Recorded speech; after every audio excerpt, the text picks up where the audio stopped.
The Force binds all things across the galaxy, connecting every living being in an invisible web of energy that flows through stars, planets, and the spaces between.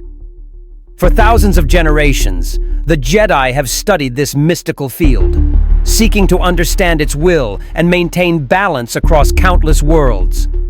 But what happens when something arrives that exists outside the Force's design? A power born from a different universe entirely, crashing into a galaxy unprepared for what it represents? The twin moons of Jeddah hung low over the ancient desert, their pale light illuminating the temple of the Kyber Guardians. Guardian Tyvus was completing evening prayers when the sky split open with a sound like reality tearing apart. Through the narrow windows, he glimpsed a streak of white fire arcing across the stars. No hyperspace signature. No engine burn, just raw velocity that defied every law of galactic physics.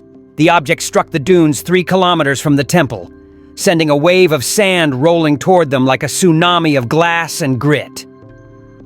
By the time Tyvus and his fellow Guardians reached the crash site, the sand had settled into a perfect crater. At its center sat a spherical pod of unknown metal, its surface still glowing with atmospheric entry heat. Strange symbols covered its hull. Not Arabesh, not any language in the galactic databases. The pod's exterior was scorched, but intact, having survived a descent that would have vaporized any Republic ship. "The Force led us here," Guardian Mira whispered, her hand trembling as she reached toward the pod. "Can you feel it? There's something inside. Something alive." Tyvus could feel it too. Not through the Force, at least not in any way he'd been taught to recognize. It was like standing near a fusion reactor, feeling the heat without seeing the fire. The air around the pod shimmered with energy, and particles of sand floated upward, defying gravity in gentle spirals. When they finally opened the pod's strange hatch mechanism, the energy signature intensified so dramatically that 2 Guardians staggered backward. Inside, nestled in gel-cushioned compartment, lay an infant. The child couldn't have been more than a few months old, wrapped in fabric designed for deep space travel. But it was the baby's appearance that made the Guardians exchange uncertain glances. He had a tail, a brown, furry appendage that curled around his small body. His hair stood in wild black spikes, and when he opened his eyes and looked at Tyvus, the Guardian felt something he'd never experienced in 40 years of Force meditation. The presence of power that existed entirely independent of the cosmic energy he'd devoted his life to understanding. The infant smiled, just a simple, innocent expression of happiness. But when he smiled, the Force reacted. Not like it responded to a Jedi's manipulation or a Sith's corruption, but rippling outward like water responding to a stone. The sand stopped its upward float and settled gently. The temperature dropped 5 degrees in an instant. 3 Guardians gasped as they felt a surge of energy that tasted like sunlight and storm and life itself compressed into a single point. "We need to contact Coruscant," Mira said, her voice barely above a whisper. "The Jedi Council needs to see this." Tyvus nodded slowly. Unable to take his eyes off the child, the infant grabbed his finger with a grip that could bend durasteel, yet the touch remained gentle, curious. The tail swished with contentment. In all his studies of the Force, Tyvus had never encountered anything like this. The child wasn't born from the Force, he could sense that much. But he existed alongside it, parallel to it, like 2 streams flowing in the same direction without ever quite mixing. "What do we call him?" one of the younger Guardians asked. Tyvus looked down at the smiling infant, at the strange pod, at the way the air seemed to shimmer with potential around this small being. In the old tongue of Jeddah, there was a word that meant both light and beginning. A term used in ancient prayers to describe the first moment of creation, when energy became matter and matter became life. "Caro," Tyvus said softly. "We'll call him Caro." The infant, Caro, giggled and reached up toward the stars visible above the crater's edge. His small hand closed as if trying to grab the distant lights, and for just a moment, Tyvus could have sworn he saw one of those stars flicker brighter in response. 3 days later, when the Jedi shuttle arrived from Coruscant, Master Yoda himself descended the boarding ramp. The ancient Jedi Grand Master had lived for 8 centuries, had trained thousands of Jedi, had seen the rise and fall of civilizations. But when he laid eyes on infant Caro, when he extended his awareness through the Force and touched the edges of that golden aura surrounding the child, even Yoda paused. "Strong in the Force, this one is not," Yoda said slowly, his ears lowering in contemplation. "Strong in something else. He is something older, different, but peaceful. Yes, peaceful and pure." He approached the child, who had been sleeping in a makeshift cradle. Caro's eyes opened, focused on Yoda with surprising alertness, and then the baby laughed, a sound of pure, uncomplicated joy. Yoda's expression softened. "Take him to the temple, we will. Understand him, we must. But fear him?" The ancient master shook his head slowly. "No. Fear what we do not understand, the path to darkness that is. Welcome him, teach him, learn from him. This is the way of the light." If you want to see more characters enter the Star Wars galaxy, hit that subscribe button and drop the name of a character you'd want to see in the comments below. May the Force be with you. As the shuttle lifted off from Jedha, carrying infant Caro toward Coruscant and a destiny that would reshape the galaxy's understanding of power itself, the twin moons began their nightly dance across the desert sky. In the temple of the Kyber Guardians, the monks returned to their meditations, but Tyvus found himself unable to focus. He kept thinking about that moment when the child had smiled, when the Force had rippled in response to something it couldn't quite touch. And he wondered if perhaps they had just witnessed the beginning of a legend that would echo across millennia. The Jedi Temple on Coruscant rose like a mountain of light above the planet's endless cityscape, its 5 spires reaching toward the stars, as if seeking communion with the Force itself. Within its ancient halls, younglings from across the galaxy learned to quiet their minds, to feel the cosmic energy that flowed through all living things, to become guardians of peace and justice. They meditated in silence, practiced elegant lightsaber forms, and studied the wisdom of masters who had come before. They were taught discipline, restraint, and the danger of attachment. Caro broke a training droid on his 3rd day. He hadn't meant to. Master Yoda had placed him with the youngest group of initiates, children barely old enough to walk, learning basic Force awareness through simple exercises. The droid was designed to float around them, encouraging the younglings to reach out with their feelings and gently nudge it with telekinesis. Most children his age couldn't affect it at all. Caro had grabbed it out of the air with one hand and squeezed, his curiosity about the floating object overwhelming his coordination. The droid's chassis crumpled like flimsy, circuits sparking as its repulsor field died. The instructors stared in stunned silence. Caro, now a toddler of 2 years with the same wild black hair and swishing tail, looked down at the broken droid in his hands, and his lower lip began to tremble. He hadn't understood it would break. He just wanted to see how it worked. "It's all right, little one," Master Yoda said gently, kneeling beside him. "Accidents happen, they do. Control, you must learn. Strength you have, great strength, but strength without control. Dangerous it becomes." Caro nodded seriously, his tail drooping with shame. Then, in the way of very young children everywhere, he was distracted by a passing service droid and toddled after it with renewed enthusiasm, his earlier upset completely forgotten. Behind him, the instructors exchanged worried glances. "He's getting stronger," Master Plo Koon observed, his mask filtering his concerned tone. The medical scans show his cellular structure is unlike anything in our databases. Each day he seems to grow more capable, more aware, and that energy signature around him, it's intensifying. Then we train him properly, Yoda replied, watching as Caro tried to climb onto a meditation cushion 3 times his size. Channel that strength, we will, into discipline, into compassion.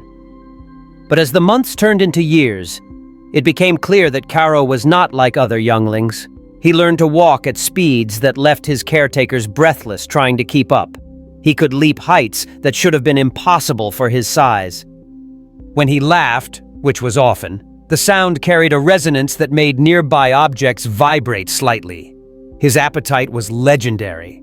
The temple kitchens began preparing portions sized for full-grown Wookiees just to keep the growing boy satisfied.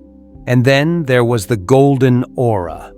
It appeared first when Caro was 5 years old, during a meditation session. Master Yoda had been teaching him to sense the Force, to feel its presence in the living things around him. Caro had been trying so hard, his face scrunched in concentration, his tail completely still for once. Then suddenly his eyes had widened with understanding. "I feel it!" he'd exclaimed. "But it's not inside me, Master Yoda. It's everywhere. Like water, but I'm not wet. Like air, but I'm not breathing it. And there's something else, too. Something that is inside me. It feels warm, like the sun." "Show me," Yoda had said carefully. Caro closed his eyes and concentrated. The air around him began to shimmer, particles of dust catching light that seemed to have no source. Then, slowly, a faint golden glow materialized around his small frame. Not the blue-white luminescence of Force energy, but something distinctly different. It pulsed in rhythm with his heartbeat, growing brighter as he focused, dimming when his attention wandered. "Ki," Caro said suddenly, the word coming from somewhere deep in his genetic memory. "It's called Ki." The council debated for hours after that demonstration. Some masters saw only danger, a child with access to power that existed outside their understanding, outside their ability to properly guide or control. Others, led by Yoda, saw opportunity.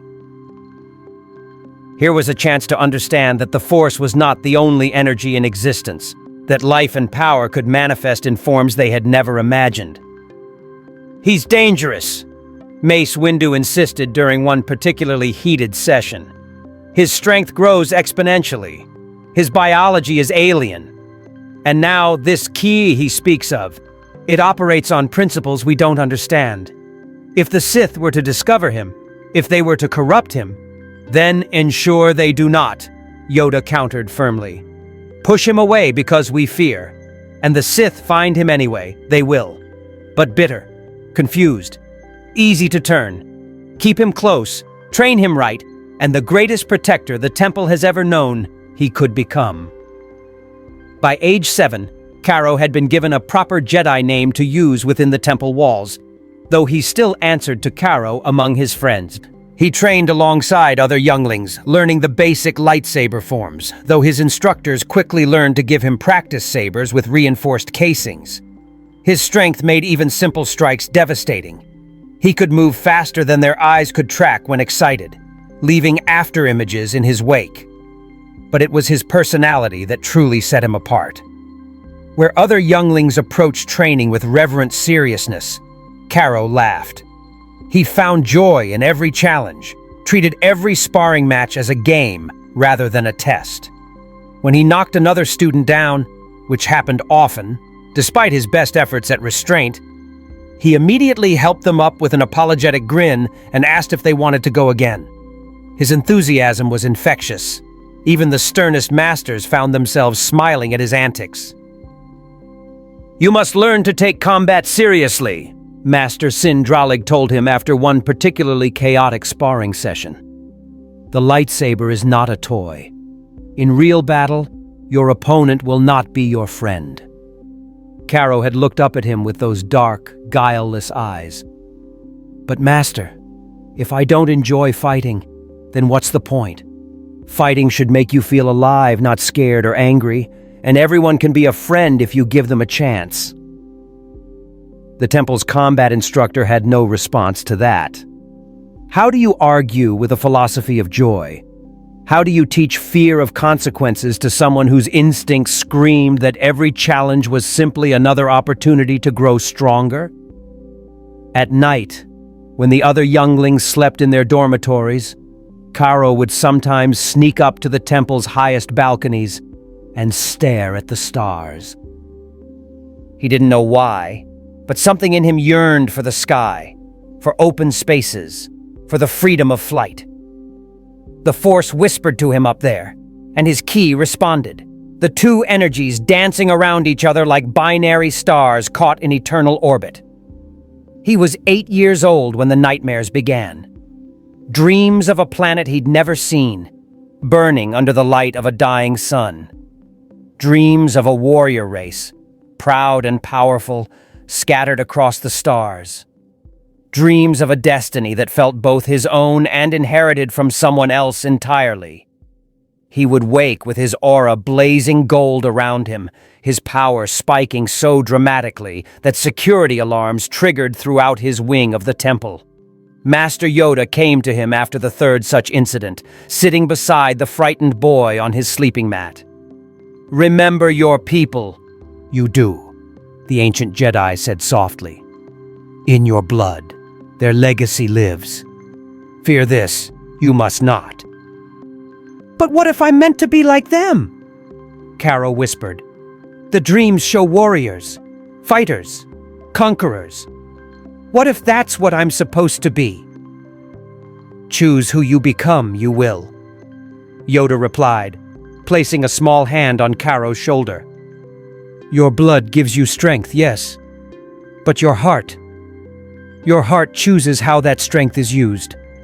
A warrior you may be, but a warrior for peace, for protection, for life. This choice is yours alone." Caro nodded slowly, his tail curling around himself for comfort. Outside, Coruscant's endless light sparkled like a galaxy compressed into a single world. Somewhere in the darkness between those lights, forces he couldn't yet imagine were beginning to stir. Drawn by the beacon of his power like moths to a flame that could either illuminate or incinerate. Caro was 12 when he discovered he could fly. It happened during lightsaber training in the temple's eastern courtyard, where older Padawans practiced advanced combat forms under the watchful eyes of their masters. Caro had been observing from the pillared walkway above, fascinated by the elegant choreography of Makashi and the raw power of Jem So. His tail swished with barely contained excitement as he watched a Padawan leap 3 meters into the air to execute a spinning strike. "I could jump higher than that," he murmured to himself. Then, without quite meaning to, he did. One moment he was standing on the walkway. The next, he'd launched himself upward with a burst of Kai that sent him rocketing 15 meters into the air, far beyond what even force-enhanced jumps could achieve. The surprised shout that escaped him echoed across the courtyard. Every Padawan stopped mid-form to stare at the young boy hovering in the air, his golden aura blazing like a miniature sun, his tail rigid with shock. "Caro!" Master Sindralig's voice carried clear authority. "Come down, slowly." But Caro wasn't quite sure how. He'd jumped using his ki without thinking, the same energy he'd been learning to control through meditation and practice. Now, suspended in midair with the wind whipping his wild hair, he realized that his energy wasn't just pushing him up, it was holding him aloft. He willed himself to descend, and his body obeyed, sinking gently until his feet touched stone. The gathered Padawans erupted in whispers. Caro's face flushed red as dozens of eyes fixed on him. That was a Twi'lek Padawan began. "Incredible," her companion finished. Master Sindralig approached with measured steps, his expression unreadable. "Flight without a jetpack or force platform. I've never seen anything like it." He studied Karo for a long moment. "Can you do it again? Controlled this time?" Karo nodded hesitantly.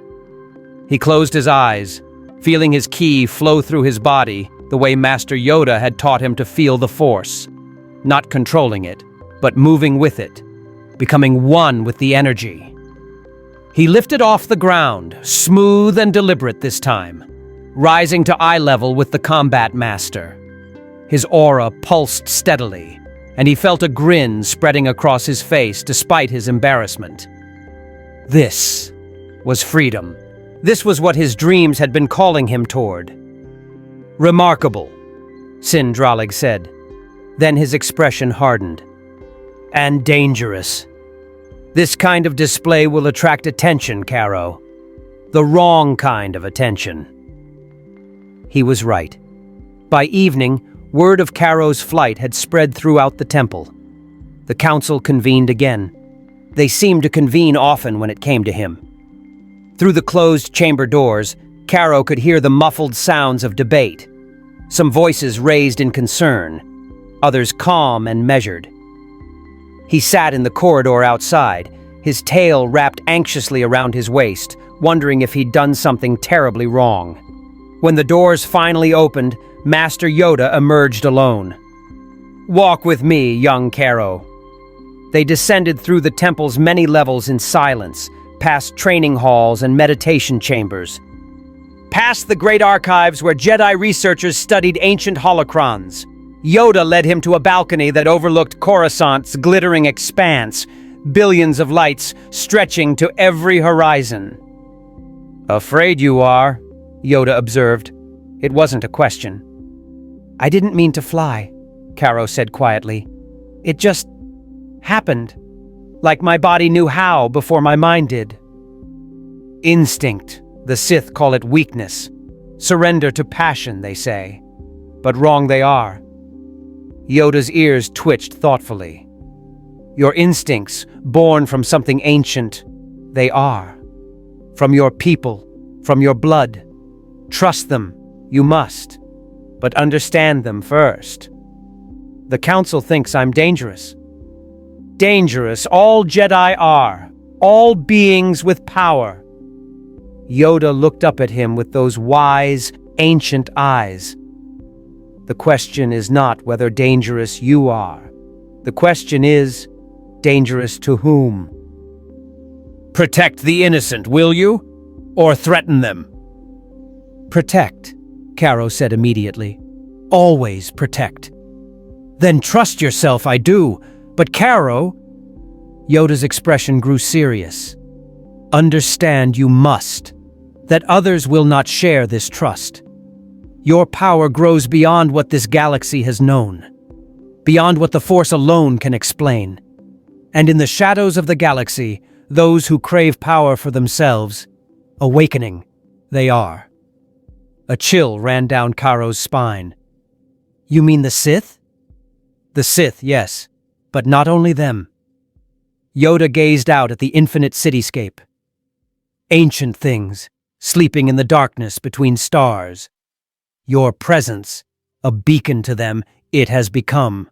A challenge, a threat, or perhaps, he paused, a prize. Karo's fists clenched. His aura flickered around him, gold light reflecting in the balcony's polished metal. Let them come. I'll protect the temple. I'll protect everyone. Noble words, but prepared you must be. Ready for what your strength will bring. Yoda tapped his walking stick against the floor. Tomorrow, your real training begins. Not just lightsaber forms and meditation. Combat training. Battle readiness. The living energy flow. The style that merges your ki with the Force. Teach you this, I will. But understand you must. Once down this path you go, forever will it shape your destiny. That night, Caro stood on his private balcony, arms spread wide as he lifted himself into the air. The wind carried the sounds of the city, speeders humming, distant conversations, the pulse of billions of lives intersecting in an endless dance. He rose higher, his golden aura protecting him from the chill of altitude, until the temple grounds spread below him like a miniature garden. Up here he could think, could feel the weight of what Master Yoda had said. Somewhere in the darkness, enemies he'd never met were already plotting. His power, his very existence, had made him a target. Part of him, the part that was still a 12-year-old boy, felt fear. But another part, deeper and more primal, felt something else entirely. Excitement. His Saiyan blood sang at the promise of challenges to come. Every instinct he possessed thrilled at the thought of testing himself, of growing stronger, of facing opponents who would push him to his limits. It was wrong, wasn't it? A Jedi shouldn't crave battle, shouldn't anticipate conflict with eagerness. Yet he couldn't deny what he felt. There is no emotion. There is peace, he whispered to himself, reciting the first line of the Jedi Code. But even as he said it, his ki pulsed with energy that had nothing to do with peace and everything to do with the warrior's joy that lived in his genetic memory. Master Yoda had said he must forge his own path, one that honored both his Jedi training and his Saiyan heritage. But how? How could he be both a guardian of peace and a warrior who lived for the next fight? How could he embody the calm detachment of the Jedi while his very nature called him to engage fully, passionately, with every challenge? Below, in the temple's meditation chamber, Master Yoda sat in contemplation. He could feel Caro's conflict through the Force, the boy's confusion as two philosophies warred within him. The ancient master had lived long enough to know that the galaxy's understanding of balance was too simple, too binary. Light and dark, peace and passion, serenity and strength. What if they weren't opposites at all? What if they were merely different notes in a larger cosmic harmony? Caro might be the one to prove it, or he might be the one to shatter everything they believed. Time would reveal which. Far beyond the core worlds, in a region of space where stars died young and darkness held dominion, something stirred in the depths of an ancient fortress carved from a planet's crust. Darth Solis, who had meditated in stasis for 3,000 years, opened eyes that burned with red fire. He had felt it. A disturbance in the dark side. A presence that didn't belong. A challenge to the Sith's supremacy over raw power. At last, the ancient Sith Lord whispered, his voice crackling with disuse. Something worth waking for. His hand extended, and the very stone around him cracked as he drew power from the planet's core. 3 millennia of patience, waiting for the galaxy to produce something strong enough to fuel his ascension. And now, on Coruscant itself, in the heart of the hated Jedi Temple, a beacon blazed with power that tasted foreign and pure and absolutely ripe for corruption. Solis smiled, revealing teeth filed to points. Come to me, little light. Let me show you what true strength looks like. Across the galaxy, neither aware of the other yet, 2 forces that would reshape galactic history had begun their convergence. One seeking to protect, to grow, to find his place between 2 natures. The other seeking to dominate, to consume, to prove that darkness would always devour light. The Force itself trembled, sensing the storm to come. The deep core was a place where even hyperspace routes grew unstable, where gravitational anomalies crushed unwary vessels, and where ancient secrets festered in the darkness between dying stars. Here, in a region no Republic scout had successfully charted in 500 years, The Sith Lord Darth Solus rose from his meditation throne like a corpse dragging itself from a tomb. His fortress had once been a temple to the dark side, built by his predecessors when the Sith ruled openly and their power eclipsed even the Jedi's golden age. Now it was ruins wrapped around technology that still pulsed with malevolent purpose.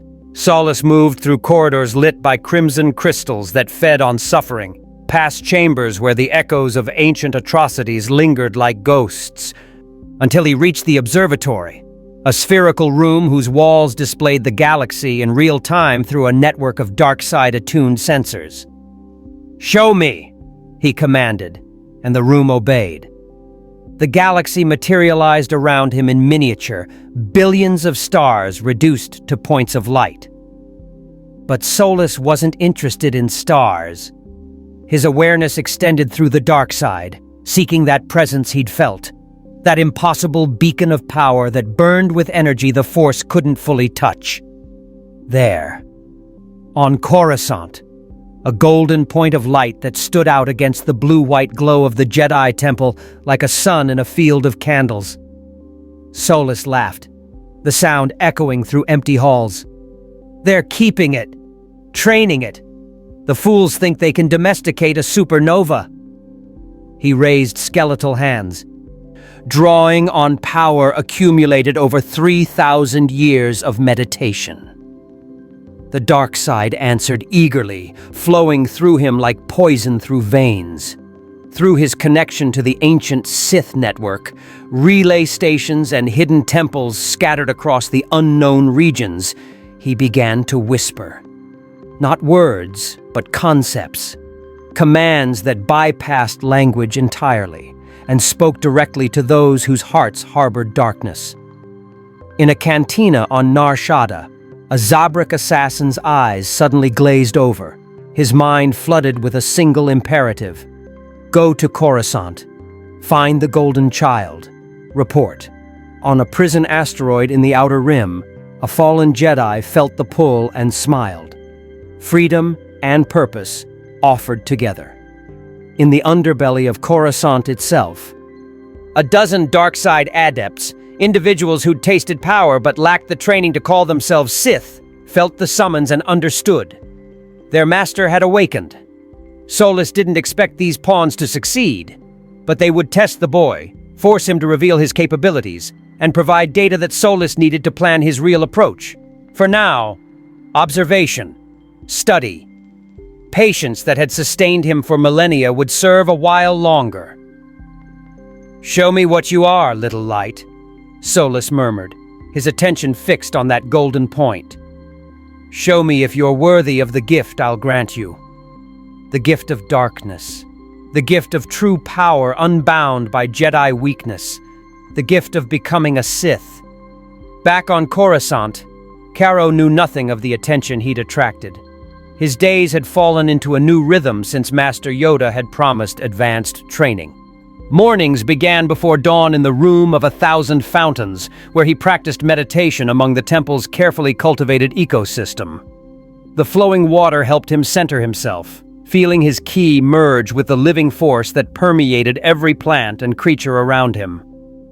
Master Yoda joined him there most mornings, the two of them sitting in silence as the artificial sun rose through the transparisteel dome above. Caro had learned that the ancient Jedi didn't always teach through words. Sometimes wisdom came from simply being present, from observing how the Force moved through someone who'd spent 8 centuries studying its mysteries. "You're Kai," Yoda said one morning, breaking their meditation.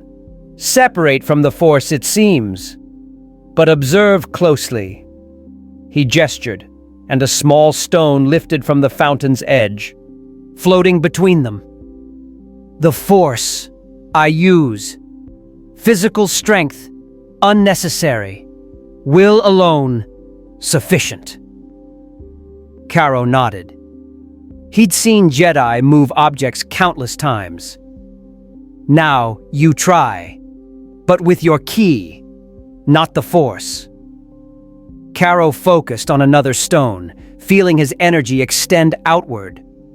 Unlike the Force, which felt like an ocean he could swim in, His ki felt more like fire, something that radiated from his core. He imagined that fire reaching out, touching the stone, and with a sudden burst of golden light, the stone didn't float. It shot upward like a missile, punched through 3 tree branches, and embedded itself in the dome's support structure 15 meters above. "Ah," Yoda said mildly. "Subtle, your energy is not." "Sorry, Master. No. Understand you must. Different these powers are. The Force, it flows. Gentle it can be, or fierce. But always it flows through you. Your ki," Yoda considered, "explodes from you, raw, unrefined, like comparing a river to lightning." "Is that bad?" "Bad? No. Different." Yoda's ears twitched. "But together, they could be remarkable. Show me your aura." Karo let his ki manifest, the golden energy wreathing his body in visible light. It felt warm, comforting, like wrapping himself in summer sunlight. "Now, feel the Force. Do not use it. Simply feel." Karo closed his eyes and extended his awareness. The living Force was everywhere. In the water, in the trees, in the small creatures that made their homes in the gardens. It was vast and interconnected, a web that touched everything. Now, merge them. It was like trying to blend oil and water. His ki wanted to burst outward. The Force wanted to flow around. But slowly, with concentration that made sweat bead on his forehead, Karo found the rhythm. His ki began to pulse in harmony with the Force's natural ebb and flow. The golden aura around him shifted, gaining new depth, new resonance. For a moment, just a heartbeat, he felt connected to everything. His power amplified by the Force given new dimension by his energy. Then the moment passed, and he gasped, the effort leaving him drained. "Good," Yoda said, satisfaction in his voice. "The first step that was. Master this, and your own path you will have forged. Not Jedi, not Sith, not whatever your people were. Something new. Something the galaxy has never seen." That afternoon, combat training began in earnest. Master Sindralig had designed a special program specifically for Karo, one that acknowledged his unique capabilities while teaching him the discipline he'd need to use them responsibly. "You're faster than any Padawan I've trained," Sindralig said, circling Karo in the private training chamber. "Stronger than most knights. But speed and strength without technique is just flailing. Show me your Form 1. Karo moved through the basic Shicho sequences, his practice saber humming. Even restrained, his movements carried devastating power.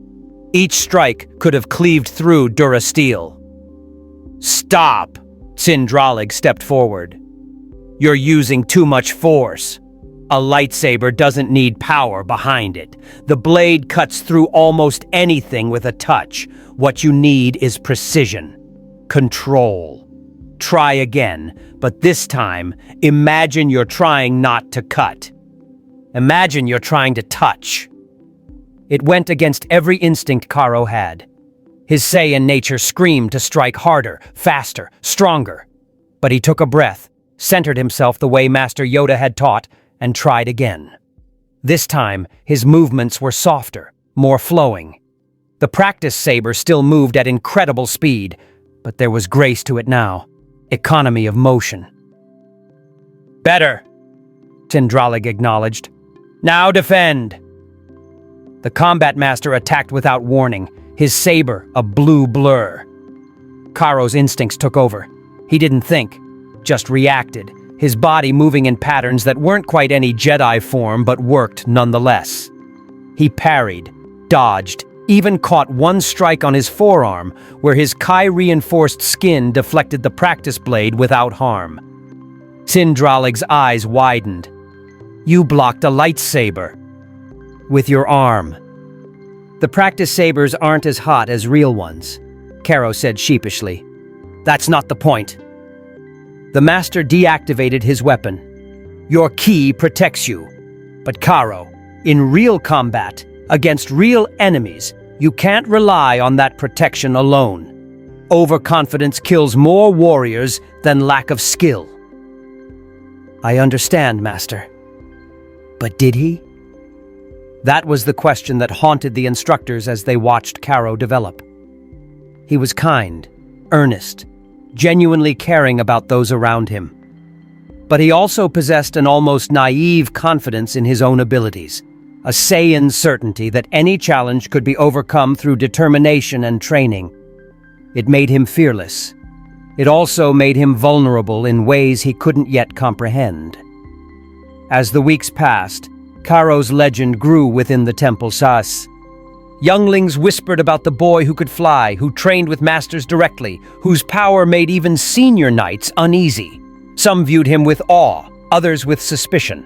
A few, the wisest among them, looked at him with pity, understanding that great power often carried equally great burdens. In the archives, Jocasta Nu researched everything she could find about beings of exceptional power, searching for historical parallels.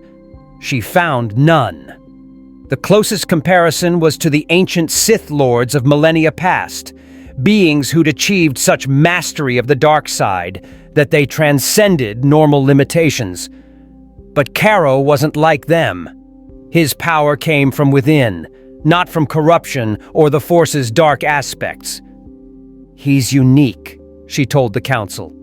"In all of galactic history, there's no record of anything like him." "Perhaps that is what troubles us," Mace Windu replied. "The unknown is dangerous. The unprecedented is unpredictable."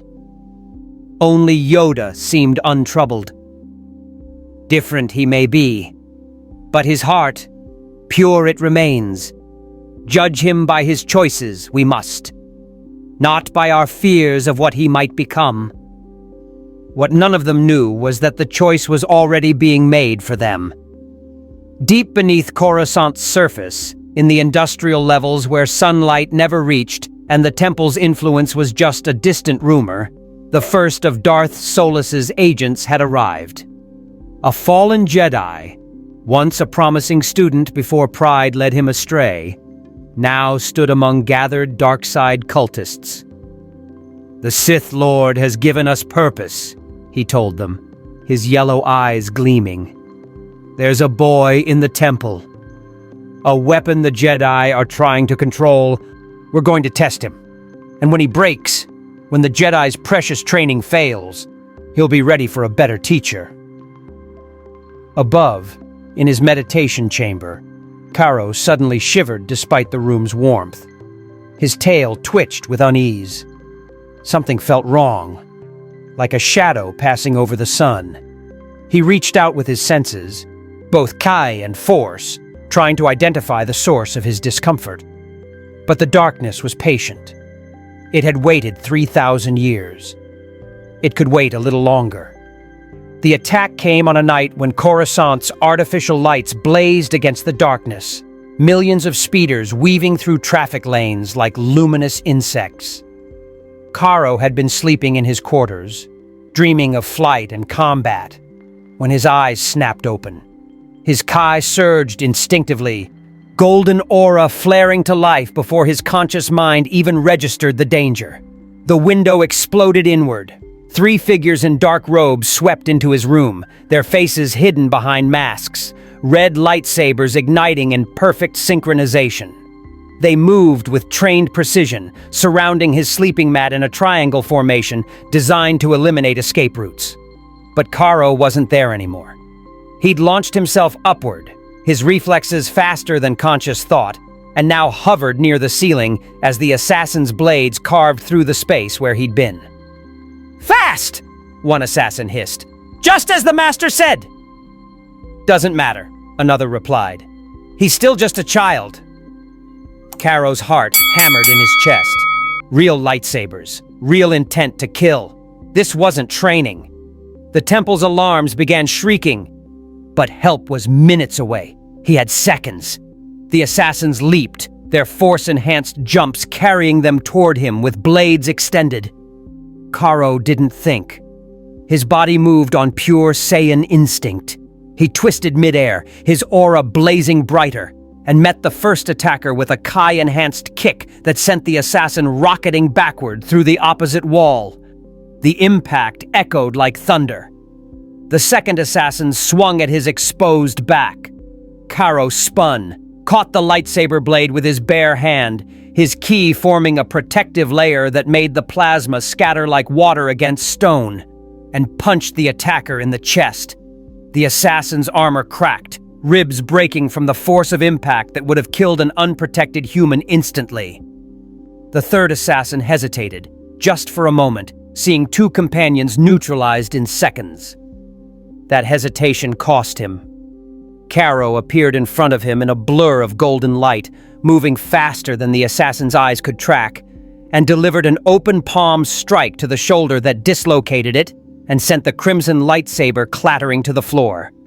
The entire fight had lasted less than 10 seconds. Caro landed on the debris-strewn floor, his aura still blazing, his breathing heavy not from exertion, but from shock. He'd hurt them. Badly. One assassin wasn't moving at all. His body crumpled in the far corridor. The other two groaned in pain, incapacitated, but alive. Caro's hands trembled as he stared at them. "I didn't mean to," he whispered. Master Yoda arrived first, his small form seeming to materialize from the shadows. Behind him came Mace Windu and a dozen temple guards, their lightsaber pikes ignited and ready. They took in the scene, the destroyed room, the fallen attackers, and Caro standing at the center with his golden aura slowly fading. "Unhurt, you are?" Yoda asked, his voice carefully neutral. Caro nodded mutely, unable to speak. He'd trained for combat, practiced forms and techniques, but this had been different. This had been people trying to kill him, and he'd responded with a violence that had come from somewhere deep in his Saiyan heritage, a place that didn't hesitate or question, that simply acted to survive. "Take them to detention," Mace Windu ordered the guards. As they secured the assassins, the senior Jedi Master approached Caro with an expression that mixed concern and something harder to read. "You defended yourself. That's what you were trained to do." "I broke him," Caro said. Looking at the unconscious assassin being carried away, "I felt his bones crack. I heard it." "Better his bones than your life," Windu replied. "But Caro, look at me." When the boy met his eyes, the Master's expression softened slightly. "This is what I warned the Council about. Your power makes you a target. It also makes your mistakes catastrophic. If you'd been a fraction less controlled, that strike would have killed him." "I know." Caro's tail drooped. "I know." The Council convened at dawn in emergency session. Through the tall windows, Coruscant's sun painted the chamber in shades of gold that reminded Caro uncomfortably of his own aura. He stood at the center again, like he had so many times before, but this time the atmosphere was different, heavier, more serious. "Interrogated the attackers we have," Yoda announced. "Dark side cultists they are, sent by someone who knew of Caro's existence, knew his power, sent to test him. Or capture him," Master Plo Koon added. "The one who survived conscious told us they were to gauge his abilities and report back. To whom, he either doesn't know or won't say." "The Sith," Mace Windu stated flatly. "It has to be. No one else would have the resources or knowledge to organize this." Caro felt cold despite the morning warmth. "The Sith know about me?" "Appears so." Yoda's ears lowered. "Drawn attention to yourself, your power has, as I feared it would." Then what do we do? Master Shock Tai asked. Keep him locked in the temple? That's no life for a child, and it won't stop determined attackers.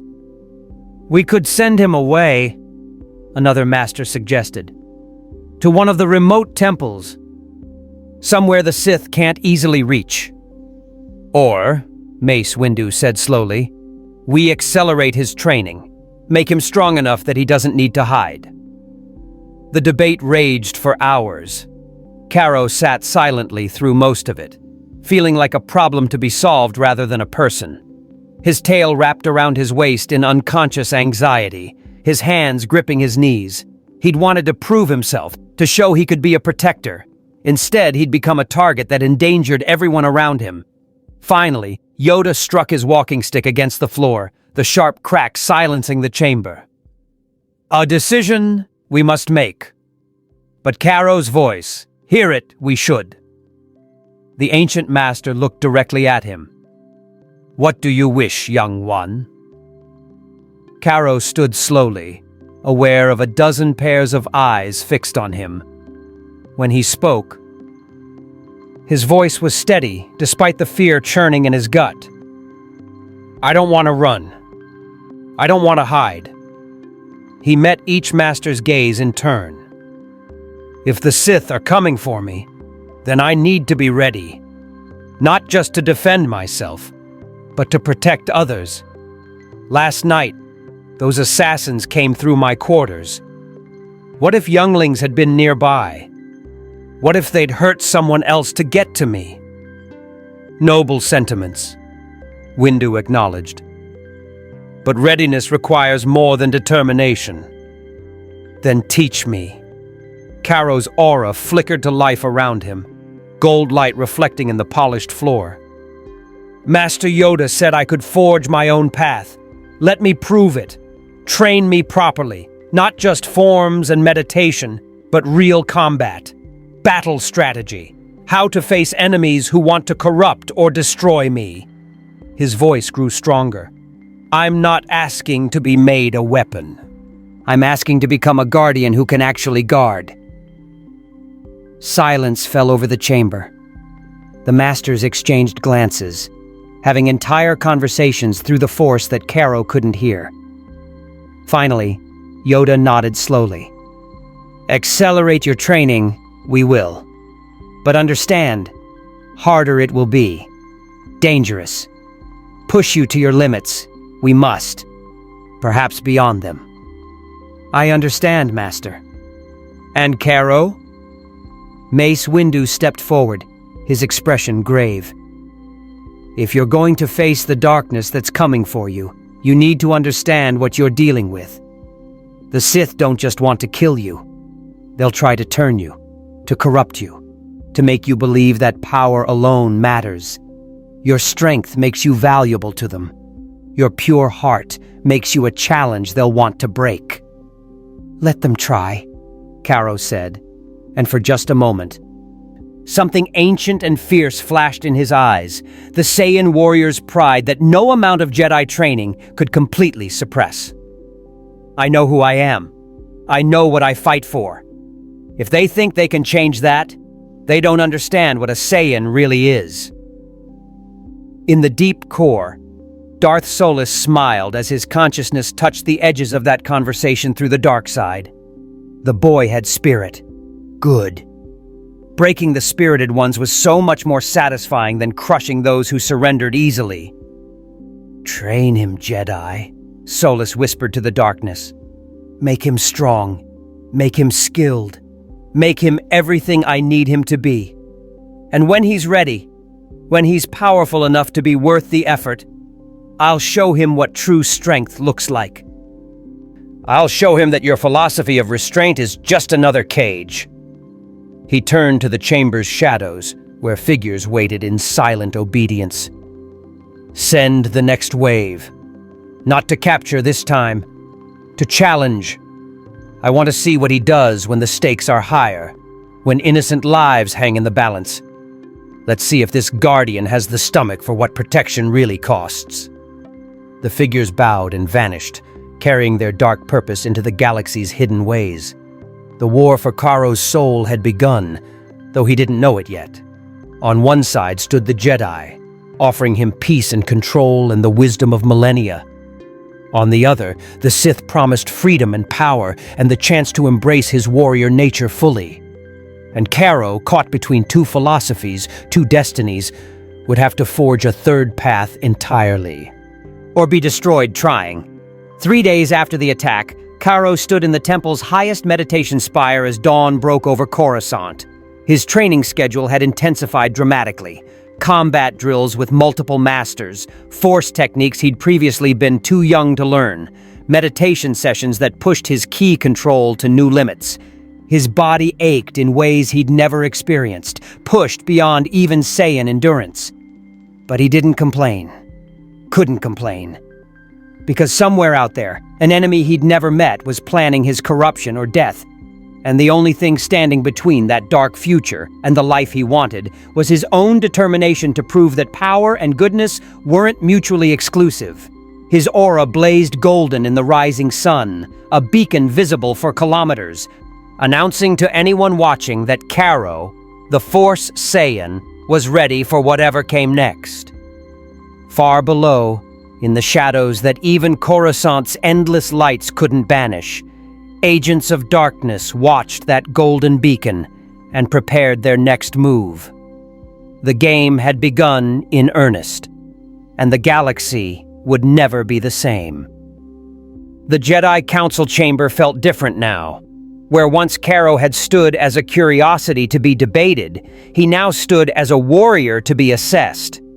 6 months of intensive training had transformed the 12-year-old boy into something that made even seasoned masters uneasy. His movements carried a precision that belied his youth. His golden aura responded to his will with perfect control, and his eyes held a depth of understanding that came from facing real danger.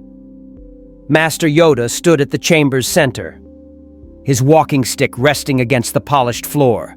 Around him, the council had assembled in full, all 12 masters present for what Yoda had called a demonstration of progress. "Show us," Yoda said simply. Karo nodded and closed his eyes, centering himself. He felt his ki flowing through his body like liquid fire, felt the force surrounding him like an ocean of light. Then, with careful intention, he began to merge them. His golden aura erupted outward. But this time it wasn't just his energy. It was enhanced by the Force, amplified and focused, until the very air shimmered with power. The technique Master Yoda had called the living energy flow. He moved through combat forms that were his own creation, part Jedi elegance, part Saiyan ferocity, all controlled with a discipline that 6 months ago would have been impossible. Each strike could shatter stone, each movement left after-images, yet nothing in the chamber was damaged because Karo had learned the hardest lesson of all: restraint.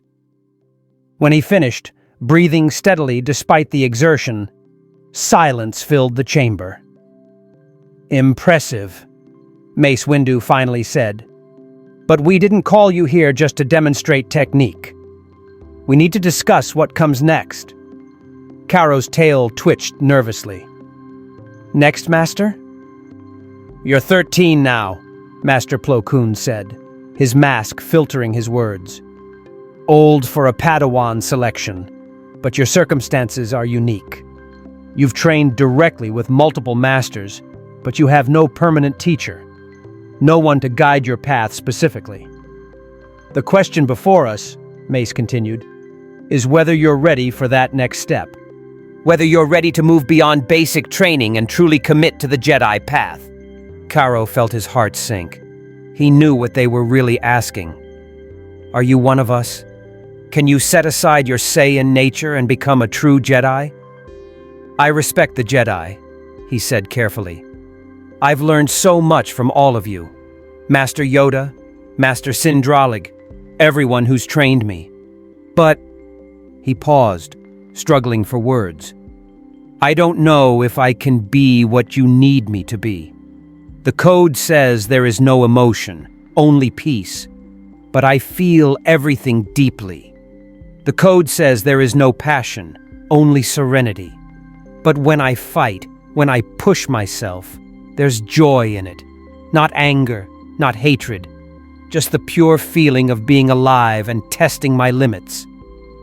Dangerous thinking, one of the masters murmured. Perhaps, Yoda said, his voice cutting through the tension. Or perhaps honest.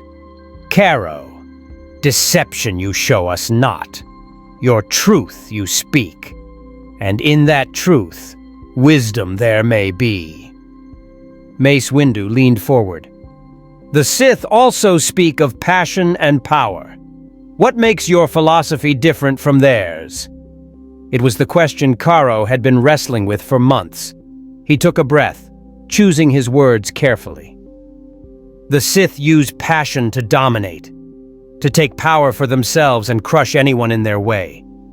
They love fighting because it lets them prove they're superior. His aura flickered around him as he spoke. But I don't fight to prove I'm better than anyone. I fight to protect people. To challenge myself, yes. But that challenge makes me stronger so I can help more people. The joy I feel isn't about hurting others. It's about pushing past my limits. About discovering what I'm truly capable of so I can use that capability for good. Words, Mace said skeptically. The Sith would say the same if it served their purpose. Then judge me by my actions, Caro replied, meeting the Master's eyes. In 6 months, I've been attacked 4 more times. Dark side cultists, bounty hunters, even a rogue Jedi who thought capturing me would earn him Sith favor. I've stopped them all. And Master Windu, I've never killed any of them. Not once. Even when it would have been easier, even when my instincts screamed to end the threat permanently, I've chosen restraint. Because we taught you restraint, another master pointed out. No. Caro's voice grew stronger. You taught me the importance of restraint, but the choice to use it, that's mine. That's always been mine. My Saiyan blood wants to fight until someone can't get back up. But my heart, the part that's Caro, not just Saiyan biology, that part knows there's a better way. Yoda's ears perked up. Your own path, forging you are. Not Jedi, not Sith, not quite either, yet drawing from both traditions. I'm trying, Caro admitted. It's hard. Some days I don't know if what I'm doing makes sense or if I'm just making excuses for not fitting in. But I know I want to protect people. I know I want to get stronger, not to dominate, but to defend. If that makes me something other than a traditional Jedi, then... He spread his hands helplessly. I guess I'm okay with that. The council members exchanged glances again. That silent force communication Caro still couldn't quite perceive. Finally, Mace Windu stood. The council has debated your future extensively. Some of us believe you're too dangerous, too unpredictable. Others see potential for something new, something that could benefit the galaxy. He paused. I fall somewhere in the middle. You have power, Caro, immense power, and you've shown remarkable restraint in using it. But power without proper guidance leads to disaster, no matter how good the intentions. So what are you saying? We're saying, Yoda interjected, that ready for a master you are. But traditional the arrangement cannot be. A teacher who understands both strength and discipline, who has walked close to darkness and returned to light, who can help you forge your unique path while keeping you from falling. The ancient Jedi's eyes twinkled. Rare such teachers are, but one I know. Who? Caro asked. Before Yoda could answer, the temple's warning alarms shrieked to life. Red lights flashed along the chamber's walls, and a voice crackled over the intercom. Breach in the lower archives! Multiple hostiles! Requesting immediate... The transmission cut off in a burst of static. Every master in the room rose instantly, lightsabers igniting in a chorus of humming blades. But Caro was already moving, his body reacting on pure instinct. He burst through the chamber doors, his golden aura blazing, and launched himself into the air. Through the temple's central shaft, he rocketed downward, passing levels in seconds, following the sounds of combat echoing from below. The lower archives were burning, not with fire, but with dark energy that ate at the ancient stone and twisted the very air. A dozen figures in black robes fought against temple guards, their red lightsabers carving through defenses with brutal efficiency. But these weren't cultists or bounty hunters. These were trained force users, their movements coordinated, their power genuine and terrifying. And at their center stood a figure Karo had never seen, but instantly recognized from the nightmares that still plagued his sleep. Tall and gaunt, wrapped in robes that seemed woven from shadow itself, with eyes that burned like dying stars. The presence of concentrated darkness made Karo's ki recoil instinctively. "Ah," the figure said, his voice like grinding stone. "The golden child himself. How convenient."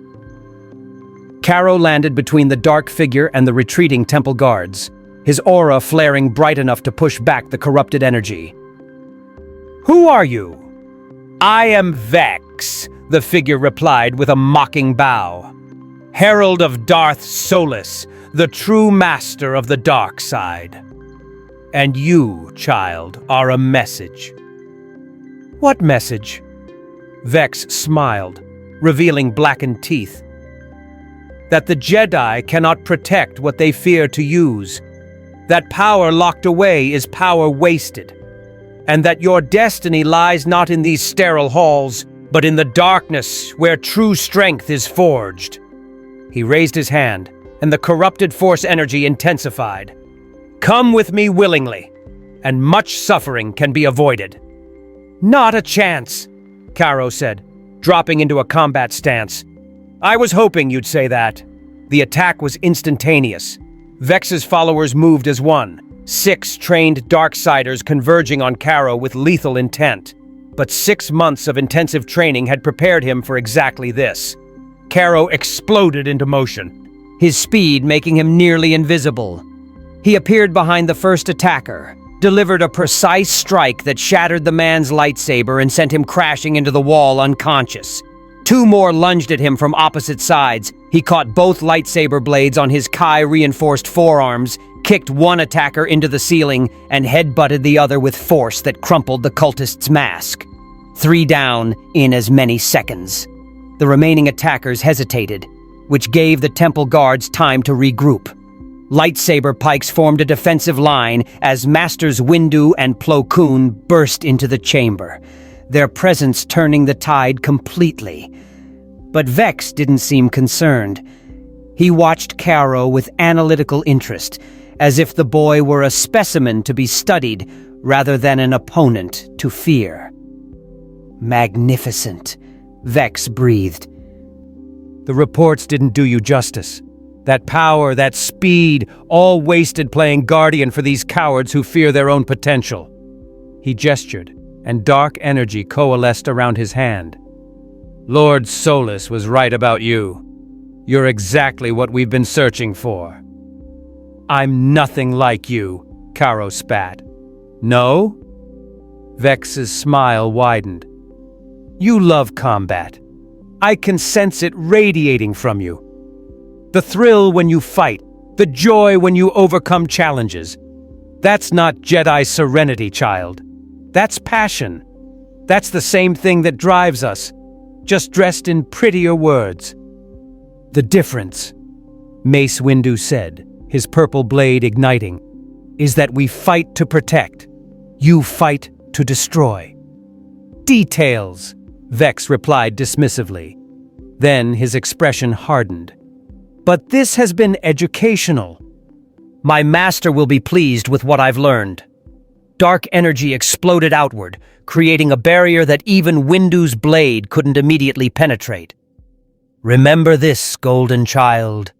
The power you try so hard to restrain, that's not discipline. It's fear. Fear that if you truly let go, you'll discover what you really are.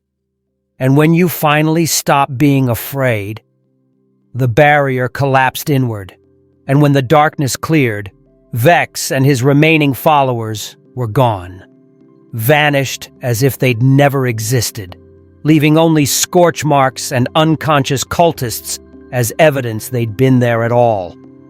Caro stood trembling, not from exhaustion, but from rage. The audacity of invading the temple, of threatening his home, of suggesting he was anything like them. It made his Saiyan blood boil. His aura flared so bright that masters had to shield their eyes. "Caro!" Yoda's voice cut through his fury. "Control! Find it! Anger! The dark side feeds on!" The words penetrated. Caro took a shuddering breath and forced his aura to dim, but the question Vex had planted remained, echoing in his mind like poison. Was his restraint really discipline? Or was it fear of what he'd become if he ever truly let go? The deep core trembled with power as Darth Solus stood in his observatory, watching through the dark side as Vex's essence returned across the vast distance. The Sith Lord's skeletal fingers traced patterns in the air, and the galaxy display shifted to show Coruscant in exquisite detail, the temple standing like a beacon of foolish hope against the darkness Solus was preparing to unleash. "Report," Solus commanded, his voice resonating through the chamber. Vex materialized from shadow, kneeling before his master. "The boy is everything you predicted, my lord. Powerful beyond measure. Fast enough to make even our best operatives look like children playing with training sabers, but—" The herald paused. "He's conflicted. Torn between his nature and their teachings, the seed of doubt has been planted." "Good." Solus turned from the display, his burning eyes fixing on Vex. "Doubt is the first step toward truth. The Jedi teach restraint, control, denial of self. They've imprisoned this boy in philosophy, convinced him that his power is something to be feared rather than embraced." The Sith Lord's laugh echoed through empty halls. "But nature cannot be denied forever. The Saiyan warrior within him will emerge. It's only a question of catalyst." "What would you have me do, Master?" Solus moved to a different section of the observatory, where ancient star charts glowed with malevolent purpose. The boy needs to see what the Jedi truly are. Guardians who sacrifice individuals for their precious greater good. He needs to face a choice where restraint means death, where their philosophy fails against overwhelming darkness. His finger traced a path through the outer rim. Here, Saravon Prime. A colony world, 200,000 souls, far enough from Coruscant that help will arrive too late. "You want me to attack civilians? I want you to force the boy's hand.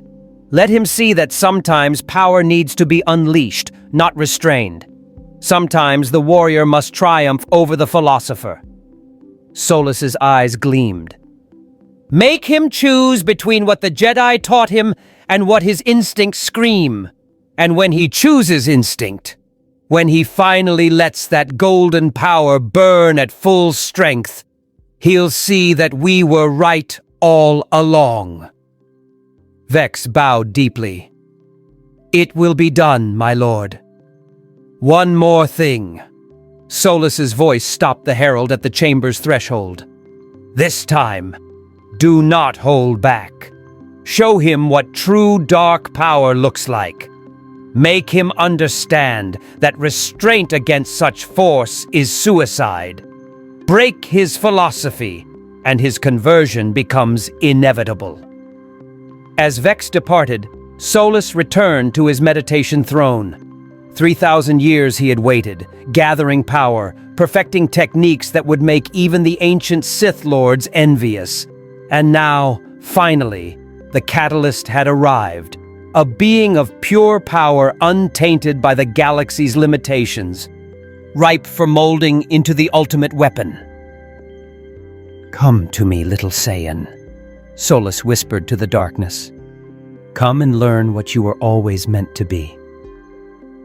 On Coruscant, Caro trained harder than ever. The encounter with Vex had shaken him in ways he couldn't quite articulate. Not because of the physical danger. He'd handled that easily enough. But the Herald's words had wormed into his thoughts, creating questions that meditation couldn't silence. Did he love fighting? Yes. Was there joy in testing his limits? Absolutely. Did that make him like the Sith? Troubled, you are, Master Yoda observed during one of their morning sessions in the Room of 1,000 Fountains. The ancient Jedi sat on a moss-covered stone, while Caro attempted to balance a dozen rocks in mid-air, using his ki and the Force merged together. I'm fine, Master. Lying to me you are. Worse, lying to yourself. Yoda's walking stick tapped the ground. The Herald's words, still they echo in your mind. Caro let the rocks drop. He said I love combat, that my joy in fighting makes me like them. Is he right? Does loving to eat make one a glutton? Does finding joy in music make one frivolous? Yoda's ears twitched. Joy itself, neither light nor dark is. How you express it, what you do with it. This determines the path. But the code, a guide it is, not a cage. Yoda stood, moving closer. Caro, understand you must, written for humans and near humans, the code was. Beings whose passions easily lead to darkness. But you? The ancient master smiled slightly. Different you are. Saiyan biology, Jedi philosophy, your own heart. All these shape who you become. Force you into one mold. We cannot, nor should we try. Then what should I do? What feels right? What serves life? What protects the innocent? Yoda's expression grew serious. Your joy in combat. Embrace it, but direct it. Fight not for pride or domination, but for the thrill of protecting others. Channel your warrior's heart into a guardian's purpose. This balance, unique to you it is. This path, yours alone to walk. Before Caro could respond, an alarm shrieked through the temple. Not the breach warning from days before, but something worse. The emergency beacon reserved for galactic catastrophes. In the council chamber, holographic displays showed horror unfolding in real time. Saravon Prime, a peaceful agricultural colony in the Outer Rim, was under attack. Not by ships or droids, but by dark power made manifest. The footage showed Vex standing at the colony's central square, dark energy radiating from him in waves, and people, farmers, children, families, fleeing in terror as buildings crumbled and the very ground split open. Help us! The colony governor's voice crackled over the transmission. Please, we have no defenses against this. The darkness is consuming everything. How long until we can get ships there? Mace Windu demanded. 6 hours at best, a tactical officer replied. Saravon is on the far edge of the Outer Rim. By the time our fleet arrives, they'll all be dead, Caro said quietly, his hands clenched into fists. We need to go now. There is no now, Windu replied grimly. Hyperspace takes time. Even our fastest ships can't reach them in time to make a difference. Then I'll go. Every eye in the chamber turned to Caro. His golden aura was already flickering to life, responding to his determination. I can move faster than any ship. If I push my ki to maximum, if I use instant transmission... You don't know instant transmission, Master Plo Koon interjected. That's a technique from your genetic memory, untrained and dangerous. But I feel it. I know I can do it. Caro's voice carried absolute certainty. I can sense those people's fear from here. Their terror is like a beacon. If I focus on that, I can teleport directly to them. Too dangerous, Mace Windu said firmly. You could end up in the void between stars, or materialize inside solid matter, or I could save 200,000 lives. Caro's aura blazed brighter. Master Yoda, you said I need to walk my own path, that I should do what feels right, what protects the innocent. Right now, there are people dying because someone wants to test me. This is my responsibility. Not your responsibility, Yoda replied. But your choice, it is. The weight of that statement settled over the chamber. Every master knew what Yoda was really saying. This was the moment. The choice that would define whether Caro truly was a guardian, or whether he was something darker waiting to emerge. If I don't go, they die, Caro said simply. If I go and fail, at least I tried. But if I go and succeed... His eyes met each master's gaze in turn. Then maybe you'll finally trust that my power isn't something to fear. It's something to be grateful for. Arrogant, someone murmured. No, Mace Windu said slowly. Confident. There's a difference. He stepped forward, his expression conflicted. Caro. If you do this, if you somehow manage to reach Saravan and confront Vex, you'll be alone. No backup, no support, facing a herald of the Sith who spent centuries mastering dark power. Your strength won't be enough. You'll need to tap into everything you are, including the parts we've tried to teach you to restrain. I understand. Do you? Windu's voice hardened. Because Vex will push you to your limit and beyond.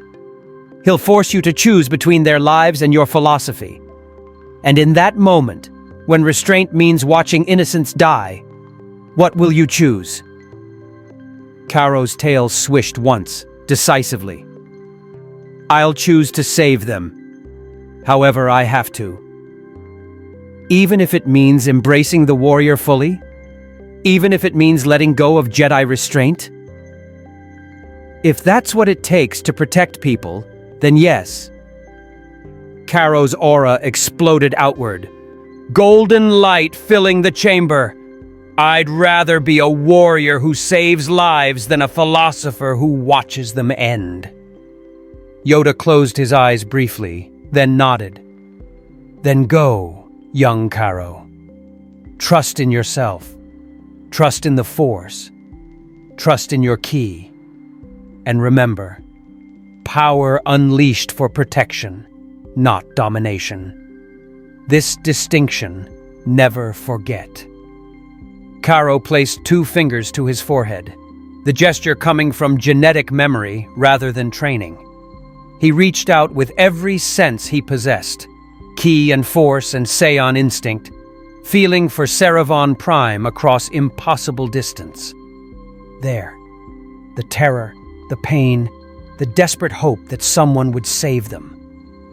He locked onto that signature like a targeting computer, felt space itself bend to his will, and with a flash of golden light, he was gone. The council chamber fell silent. Masters exchanged uncertain glances, wondering if they'd just made the greatest decision in Jedi history, or the worst mistake. May the Force be with him, Master Plo Koon said quietly. The Force? Mace Windu stared at the space where Caro had stood. I don't think the Force is what we need to worry about anymore. That boy just teleported across half the galaxy on instinct alone. The question isn't whether the Force is with him, it's whether anything in this galaxy can stop him if he decides restraint no longer serves his purpose. Yoda said nothing, but his ancient eyes held a mixture of hope and fear as he contemplated the storm that was about to break over Saravan Prime. Caro materialized above Saravan Prime in a flash of golden light, his instant transmission depositing him 2 kilometers above the colony's central square. For a heartbeat, he hung suspended in the air, taking in the devastation below. What had been a thriving agricultural settlement was now a nightmare of twisted metal and burning crops. Dark energy crackled across the ground like black lightning, corrupting everything it touched. And at the center stood Vex, his arms raised as he channeled destruction with casual cruelty. Karo didn't hesitate. He dropped from the sky like a meteor, his aura blazing so bright that shadows fled before him. He struck the ground between Vex and a group of fleeing civilians with enough force to crack the pavement, his landing creating a shockwave that dispersed the dark energy threatening them. "Run!" he shouted to the terrified colonists. "Get to the shelters!" Vex's laughter cut through the chaos. "The Golden Child arrives, right on schedule." The Herald lowered his arms, dark energy coalescing around him like living shadow. "Lord Solus predicted you'd come. He knows you better than these Jedi fools, knows that your warrior's heart can't resist a challenge." "This isn't a challenge," Karo snarled, his tail rigid with fury. "This is murder. You're killing innocent people to get to me." "Innocent? There's no such thing," Vex gestured, and 3 buildings collapsed simultaneously, their supports eaten away by corruption. "Everyone serves a purpose. These colonists serve as your education. Let's see what you've learned." Vex struck with speed that belied his gaunt frame. Dark-side lightning erupted from his hands. Not the blue-white of natural force lightning, but something black and wrong that screamed as it tore through the air. Karo dodged on pure instinct, his enhanced reflexes barely sufficient. The lightning struck where he'd been standing, leaving glass where dirt had been, the sand superheated and fused. Karo countered with a ki blast, golden energy exploding from his palms. Vex raised a barrier of a dark power that absorbed the attack, but the force pushed him backward. The Herald smiled, clearly enjoying himself. "Good! Show me what that Saiyan power can do!" They clashed in the center of the square, Karo's ki-enhanced strikes against Vex's dark saber. Each impact sent shockwaves rippling outward. Karo was faster, stronger, his raw power dwarfing anything the Herald possessed. But Vex had centuries of experience, knowledge of techniques that made him unpredictable. He wove force attacks between saber strikes, used telekinesis to throw debris, channeled dark energy in patterns designed to corrupt rather than kill. And he was laughing the entire time. "You're holding back!"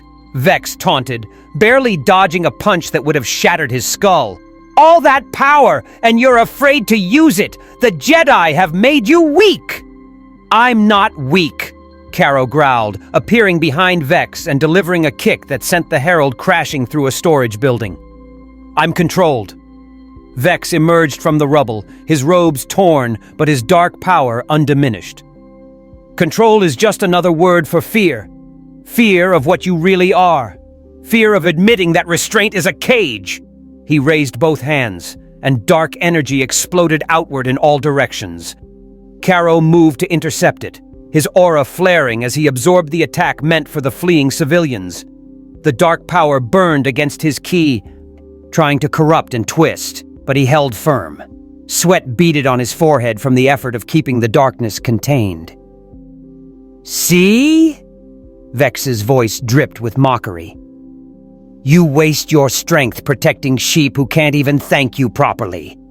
You could end this fight in seconds if you just let go. If you stopped pretending to be something you're not." "I know exactly what I am," Karo said through gritted teeth. "I'm a guardian. And you're right. I could end this in seconds." His aura exploded outward, golden light blazing so intensely that Vex had to shield his eyes. Karo's power surged to levels he'd never accessed before, his Saiyan biology responding to the threat with exponential increases in strength. His hair stood even more rigid, his muscles tensed with barely contained energy, and when he moved, he was simply gone, appearing in front of Vex before the Herald could react. The punch caught Vex square in the chest. Ribs cracked.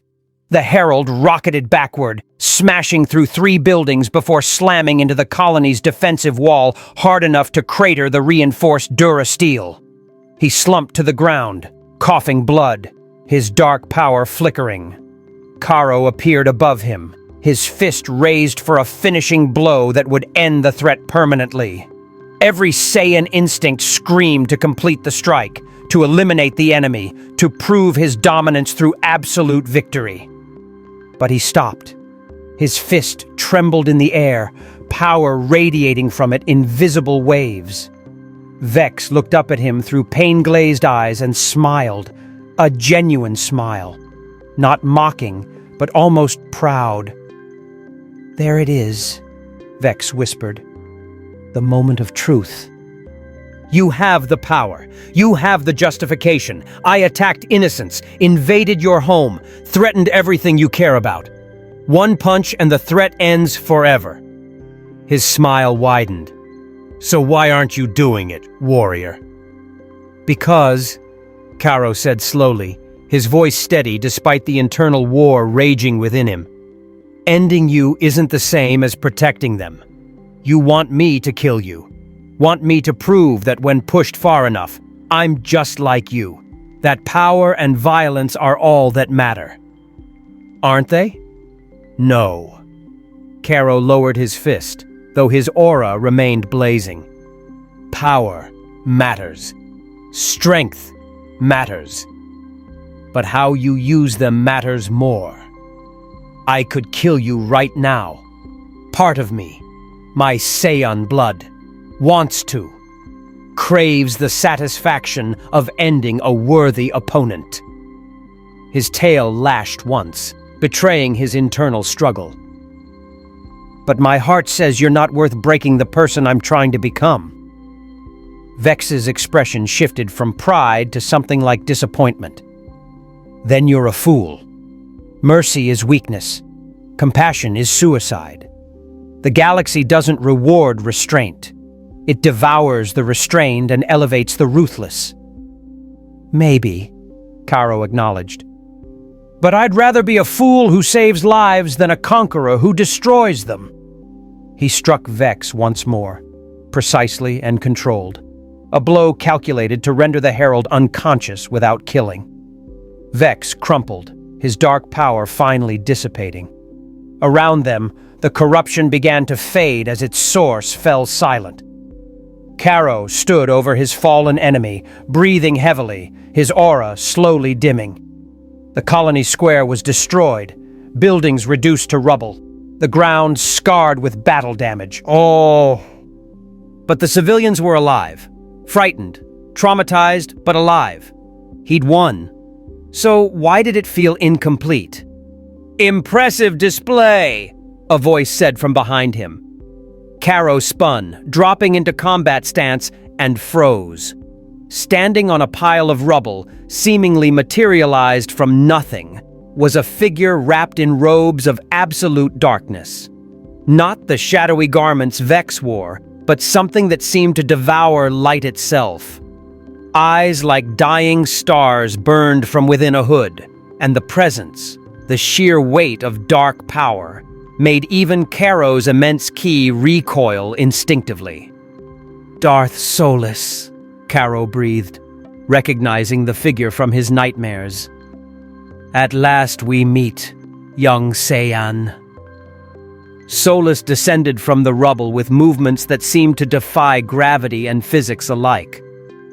"I've waited 3,000 years to witness power like yours. To understand what exists beyond the Force's limited reach." He gestured at the unconscious Vex. "My herald served his purpose, testing you, forcing you to choose between philosophy and instinct, and you chose restraint." "I chose right," Karo said, his aura flaring defensively. "Did you?" Solus laughed, a sound like stone grinding against bone. "Look around you, child. Buildings destroyed. Infrastructure ruined.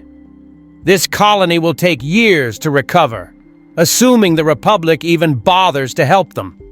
All because you spent precious minutes holding back instead of ending the threat immediately."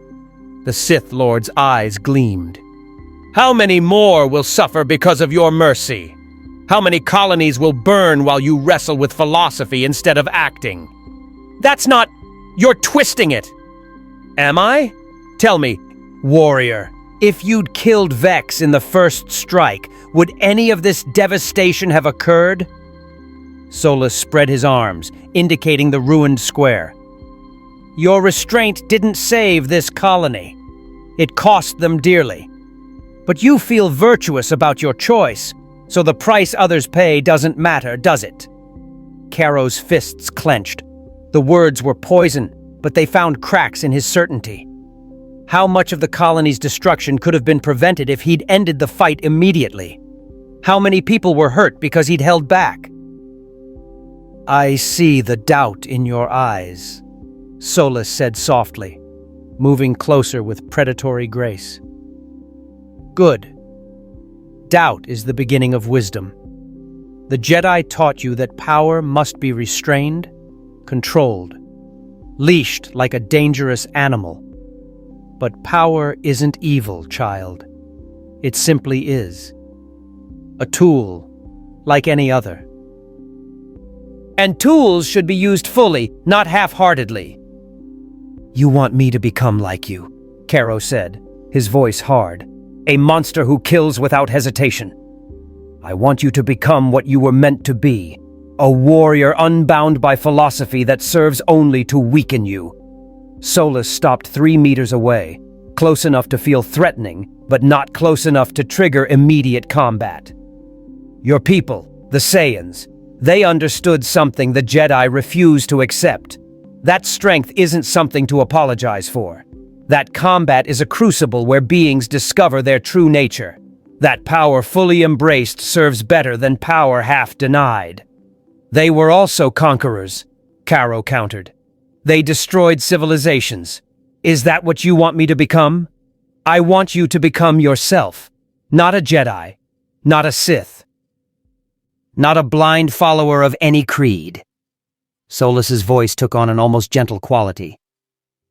Look at what you accomplished today. You traveled across the galaxy on instinct alone. You fought my herald to a standstill. You protected hundreds of lives, and you did it all while restraining 90% of your true power. Imagine what you could accomplish if you stopped holding back. If you embraced your Saiyan heritage fully, instead of trying to suppress it with Jedi meditation. For a moment, just a heartbeat, Caro felt the temptation. The promise of freedom from constant internal conflict, of accepting rather than fighting his nature. It would be so easy to let go, to stop wrestling with two philosophies and just be what his blood screamed he should be. Then he remembered Master Yoda's words. Your heart chooses how that strength is used. You're wrong, Caro said quietly. My Saiyan blood gives me power, yes, but my heart gives me purpose. And my purpose isn't to conquer or dominate or prove I'm stronger than everyone else. It's to protect, to defend those who can't defend themselves, to use my strength for something more than just testing myself against worthy opponents. Solus's expression didn't change, but something in his posture suggested disappointment. How unfortunate.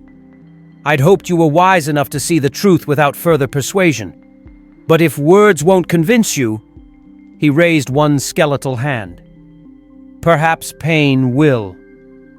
The attack wasn't dark lightning or force crush or any technique Caro had encountered. It was something older, more fundamental.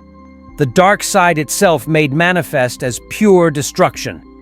It struck Caro like a physical blow, driving him to his knees as agony coursed through every nerve. His aura flickered wildly, his ki struggling to protect him from power that operated on levels he barely understood. This is what true mastery looks like, Solis said, his voice calm despite the devastating power he wielded. 3,000 years of refinement, knowledge that transcends your simple ki manipulation. The Jedi are children playing with forces they don't comprehend. But you, with your unique biology and energy, you could learn, could surpass even me, given time and proper teaching. Caro forced himself to stand despite the pain. His aura blazed brighter. his Saiyan biology adapting even to dark side torture, using the agony as fuel rather than weakness. I'll never join you. Such conviction, such foolish, admirable conviction. Solus released the attack, and Caro collapsed, gasping. But conviction isn't enough against overwhelming power, child. One day you'll understand that. One day you'll face a threat so terrible that restraint means annihilation, and in that moment, you'll finally embrace what you were meant to be. The Sith Lord began to fade, his form dissolving into shadow. I'll be waiting for that day, waiting for the warrior to finally emerge from behind the Guardian's mask. And when it happens, when you finally let that golden power burn at full strength without reservation, we'll see if the Jedi's philosophy survives contact with reality. He was gone, leaving Caro alone in the ruined square with an unconscious herald and hundreds of frightened colonists emerging from their shelters.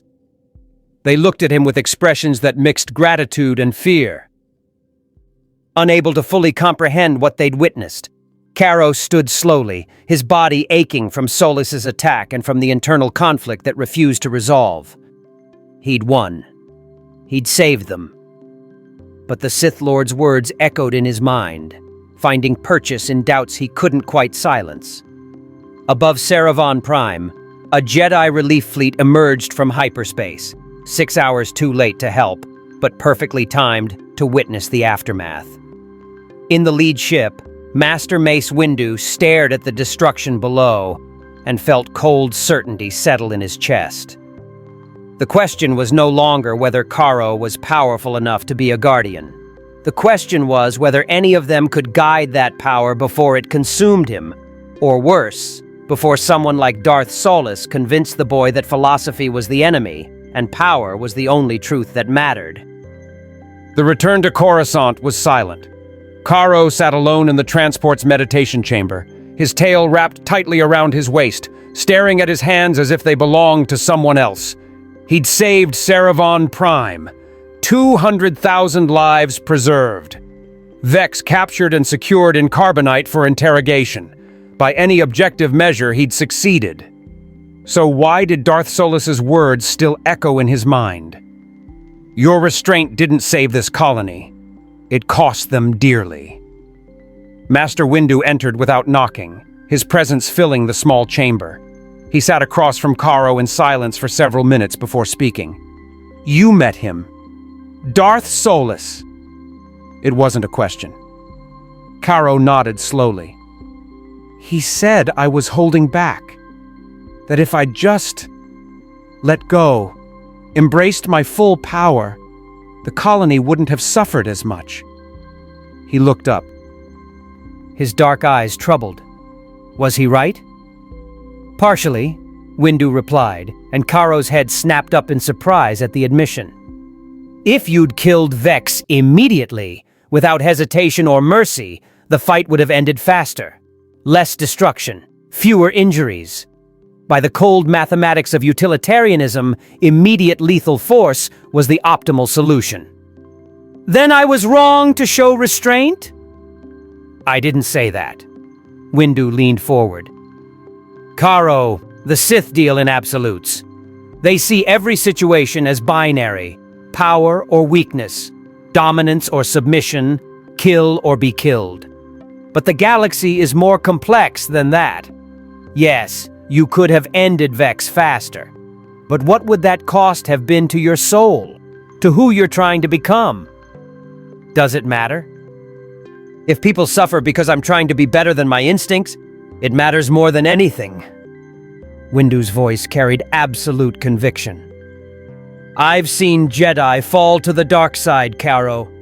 Seen good people convince themselves that the ends justify the means. That a little darkness in service of light is acceptable. It always starts with justifications. This one time, they say, for the greater good. But darkness is insidious. Once you accept it as a tool, it becomes harder to put down each time. Eventually, you forget why you picked it up in the first place. Caro's fists clenched. So what am I supposed to do? Watch people suffer because I'm too afraid to use my full strength? No. You're supposed to use your full strength with wisdom and restraint. There's a difference between holding back and being controlled. Windu stood, moving to the viewport where Coruscant grew larger as they approached. Your power is immense, Karo. Perhaps greater than any Jedi who's ever lived. But power without wisdom is just destruction waiting to happen. The question isn't whether you should use your strength. It's how you use it, and why. The transport docked at the temple, and Karo found himself once again standing before the full council.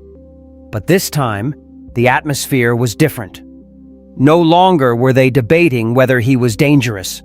That question had been answered definitively on Saravon Prime. Now they were debating what to do about it. Recommendations from the field commanders, Master Shakti said, reading from a datapad, suggest that Karo's intervention prevented a catastrophic loss of life. However, they also note significant collateral damage and evidence of a confrontation with a Sith Lord of considerable power. Darth Solus himself, Mace Windu confirmed. A name from legends. We believed he died 3,000 years ago, but it appears he's been in stasis, waiting for something. For me, Karo said quietly. Every eye turned to him. He said he's been waiting 3,000 years to see power like mine. That I'm what he's been searching for. The council chamber fell silent. Finally, Yoda spoke, his ancient voice heavy with concern. Escalate, this situation will. Target you directly, Solus will. No longer through pawns and tests. The true confrontation, it approaches. Then I need to be ready, Karo said. Really ready. Not just physically strong, but... He struggled for words. I need to understand what I am. What I'm meant to be. Because Solus was right about one thing. I am holding back. Not out of control or discipline, but because I'm afraid. Afraid that if I embrace my Saiyan nature fully, I'll become what he wants me to be. A valid fear, Master Plo Koon observed. Your warrior instincts are powerful, Karo. Suppressing them creates internal conflict, but embracing them risks losing yourself to battle lust. Then help me find the balance, Karo pleaded. Teach me how to be both warrior and guardian, how to fight with everything I have without losing who I am. Because if I can't figure that out before Solus comes for me... He left the thought unfinished, but everyone understood. If Karo faced the Sith Lord while still torn between two natures, he would lose.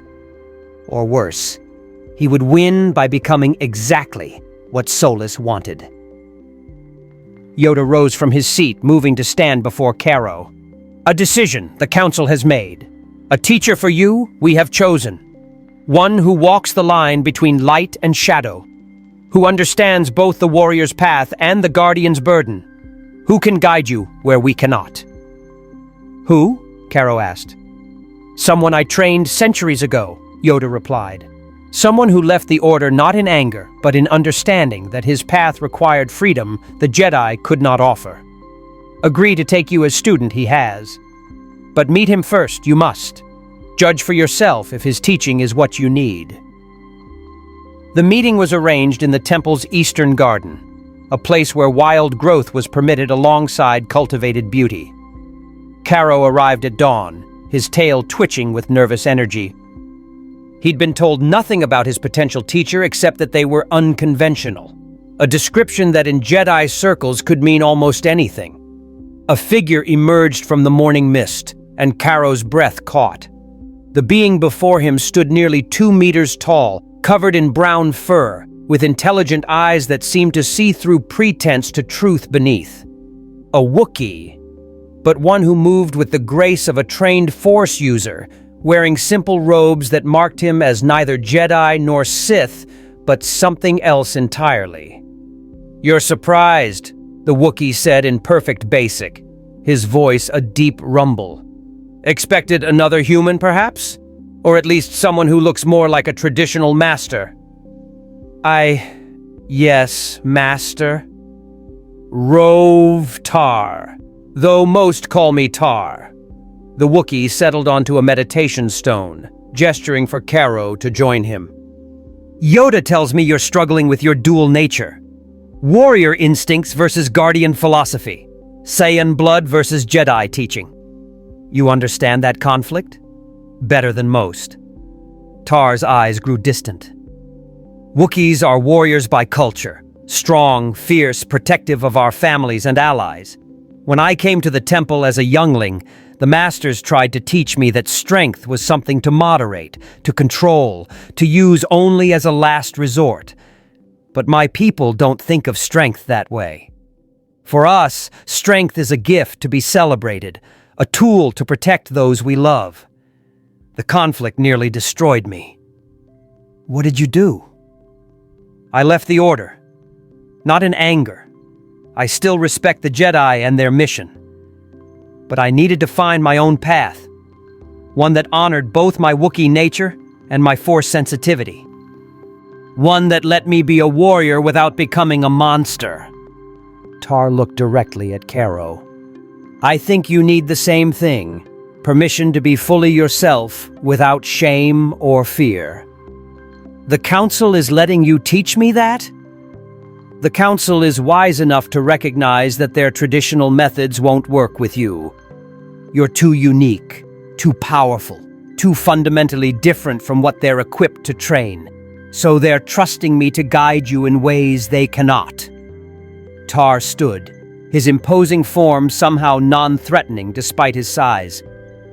"But understand, my teaching won't be easy. I'll push you to embrace your Saiyan nature fully, to stop apologizing for what you are. But I'll also teach you why that nature must serve something greater than itself. Why the warrior's strength means nothing without the guardian's heart. When do we start?" "Now." Tar gestured, and a training saber flew from a nearby rack into his massive hand. "Show me what you've learned. Hold nothing back. Fight me as if I were Darth Solus himself." Caro hesitated only a moment before his golden aura blazed to life. He'd spent months, years, learning to restrain himself, to measure his strikes, to hold back 90% of his power in training.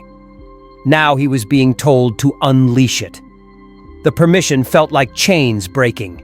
He attacked. The fight that followed was unlike anything Caro had experienced. Tar matched him, not in raw power, but in skill and understanding. The Wookiee master used the Force in ways no temple instructor had shown, blending it with physical prowess that rivaled Caro's Kai-enhanced strength.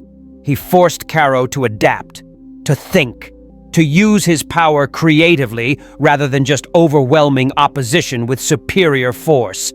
And he was laughing, actually laughing, with genuine joy, as they traded blows that cracked stone and sent shockwaves through the garden. "Yes!" Tar roared, catching one of Caro's punches and throwing him across the clearing. "This is what combat should feel like. Not grim duty, not necessary evil. Celebration of life. Testing yourself against a worthy opponent. Finding joy in the struggle." Caro rolled to his feet, grinning despite himself. For the first time since the Jedi had found him, he was fighting without guilt, without that voice in his head saying he should feel bad for enjoying the challenge.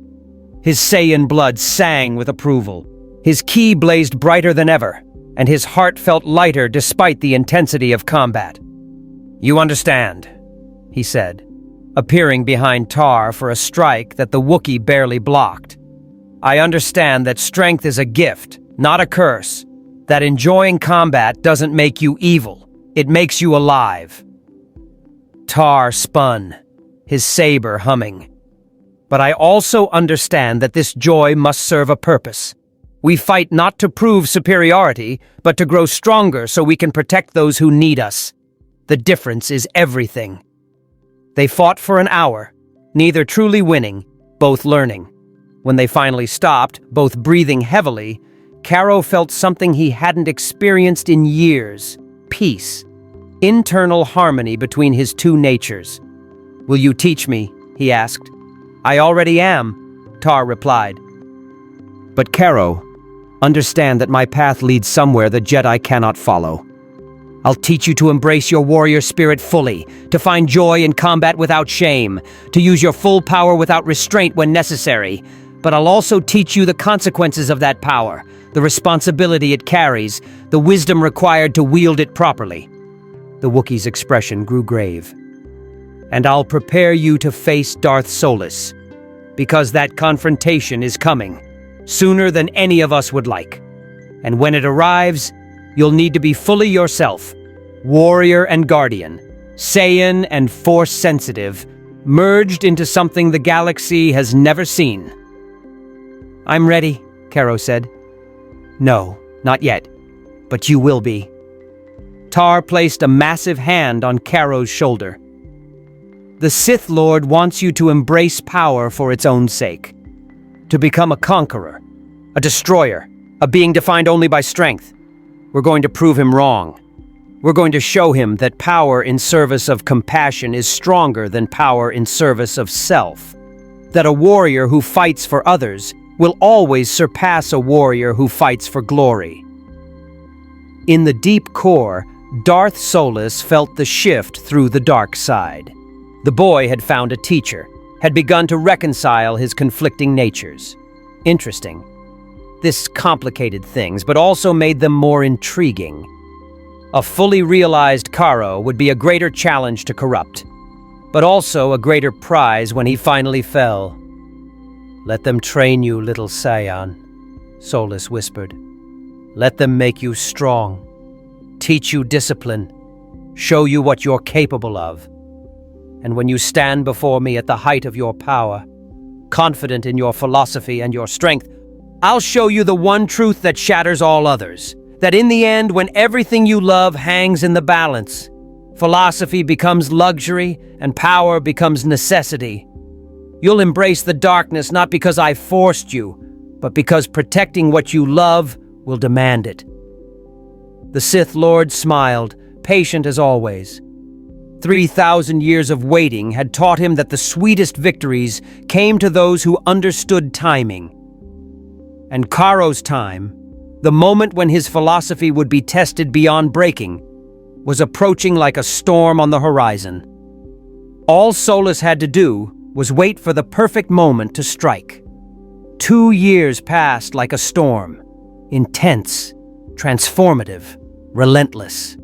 Under Master Tar's guidance, Caro grew in ways the Jedi Temple had never anticipated. The Wookiee Master took him beyond Coruscant's gleaming spires to remote worlds where the Force flowed wild and untamed, where philosophy mattered less than survival, where Caro could test himself without fear of judgment. On Kashyyyk, Tar's homeworld, Caro learned that strength could be gentle. He watched Wookiee warriors who could tear Durasteel with their bare hands cradle their children with infinite tenderness. He saw that power didn't corrupt. Only the choice of how to use it determined the path.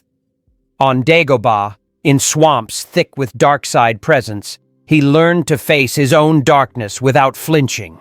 In a cave heavy with visions, he saw what he could become if he followed Solus's path. A golden warrior standing atop mountains of corpses, powerful beyond measure and utterly alone. The vision shook him, but it also clarified his resolve. On Elam, among the Kyber crystals, he forged something unprecedented, a lightsaber that resonated with both the Force and his Kai. The blade burned gold rather than the traditional blue or green, marking him as something unique in galactic history. And through it all, Tar taught him the lesson that mattered most. Power is a gift. Joy in combat is natural. But the warrior who fights for others will always surpass the warrior who fights for himself. Remember this when Solis comes. Remember who you fight for. Caro was 15 when the final confrontation arrived. It began with a disturbance in the Force so profound that every sensitive in the temple gasped simultaneously. Master Yoda's eyes widened in his meditation chamber. Mace Windu's hand went instinctively to his lightsaber, and Caro, training with Tar in the room of 1,000 fountains, felt his ki react with instinctive recognition. "He's here," Caro whispered. "Yes," Tar confirmed, his own expression grim. "And he's brought an army." From every shadow in Coruscant's underworld, dark-side cultists emerged. Hundreds of them, fallen Jedi, Sith acolytes, beings corrupted by promises of power. They struck at the temple's foundations simultaneously, coordinated with precision that spoke of years of planning. But they weren't the real threat. They were just the distraction. Darth Solis descended from the sky like a fallen star, dark power radiating from him in waves that made reality itself seem to warp. He landed on the temple's highest platform, the ancient stones cracking under the weight of his presence, and his voice boomed across Coruscant's cityscape. "Caro! Force Saiyan! I have come to offer you one final choice." Caro burst from the temple's entrance, his golden aura blazing, Master Tar at his side. Behind them, Jedi Masters formed defensive lines, lightsabers ignited, prepared to face the assault below. But everyone understood. This fight belonged to Caro alone. "You don't give up, do you?" Caro called out, rising to meet Solis on the platform. "Give up?" The Sith Lord laughed, and the sound echoed like thunder. "Child, I've waited 3,000 years for this moment. Watched you grow, tested you, studied every choice you've made. And now, finally, you stand before me fully realized, strong enough to be worthy, disciplined enough to be interesting, conflicted enough to be savable." "I'm not conflicted anymore," Caro said, his hand dropping to the golden-bladed lightsaber at his belt. "Master Tar taught me what the Jedi couldn't. I know exactly who I am now." "Do you?" Solis spread his arms, and dark energy coalesced around him like a living shadow. "Then prove it. Show me this synthesis you've achieved. Show me the warrior guardian, the Saiyan Jedi, the being who thinks he can wield ultimate power without succumbing to its nature." "I don't think I can," Caro replied, igniting his saber. The golden blade hummed with merged force and Kai energy. "I know I can. Because power doesn't corrupt. Choices corrupt. And I choose to use my strength to protect, not to dominate." Noble words. Solis's eyes burned brighter. Let's see if they survive what comes next. The Sith Lord attacked with power that made their previous encounter look like a training session. He'd held back on Saravan Prime, testing and measuring. Now he unleashed 3 millennia of accumulated dark knowledge. Force lightning that split the sky, telekinetic waves that tore up the platform's surface, corruption that tried to eat at Caro's ki from within. But Caro had grown too. His power had doubled, tripled through constant training and Saiyan biology's adaptive nature. His golden aura blazed so bright it pushed back the darkness. His speed made him nearly untouchable, and his strikes carried enough force to crack the temple's ancient foundations. They clashed at the platform's center, lightsaber against dark blade manifested from pure shadowside energy. Each impact sent shockwaves across Coruscant, rattling windows kilometers away. Speeders veered off course as the combatants' power disrupted their systems. The entire city, millions of beings, looked up to witness 2 forces of nature colliding. "Yes!" Solis roared, his ancient face twisted with savage joy. This is what I wanted. Not the restrained child playing guardian, but the warrior unleashed. Feel it, Karo. The joy of combat against a worthy foe. The thrill of testing yourself against someone who can actually challenge you. And Karo did feel it. His Saiyan blood sang with battle lust.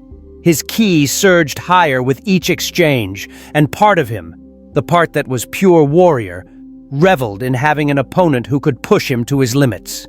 It would be so easy to surrender to that joy, to forget philosophy and purpose, and simply exist in the perfect moment of combat. But he remembered Tar's teachings, remembered the vision in the Dagobah cave, remembered 200,000 colonists on Saravon Prime who'd needed a guardian, not a conqueror. "You're right," Karo said, blocking a strike that would have decapitated him. "Combat is joyful. Testing myself is exhilarating. But you know what's more satisfying than defeating a worthy opponent?"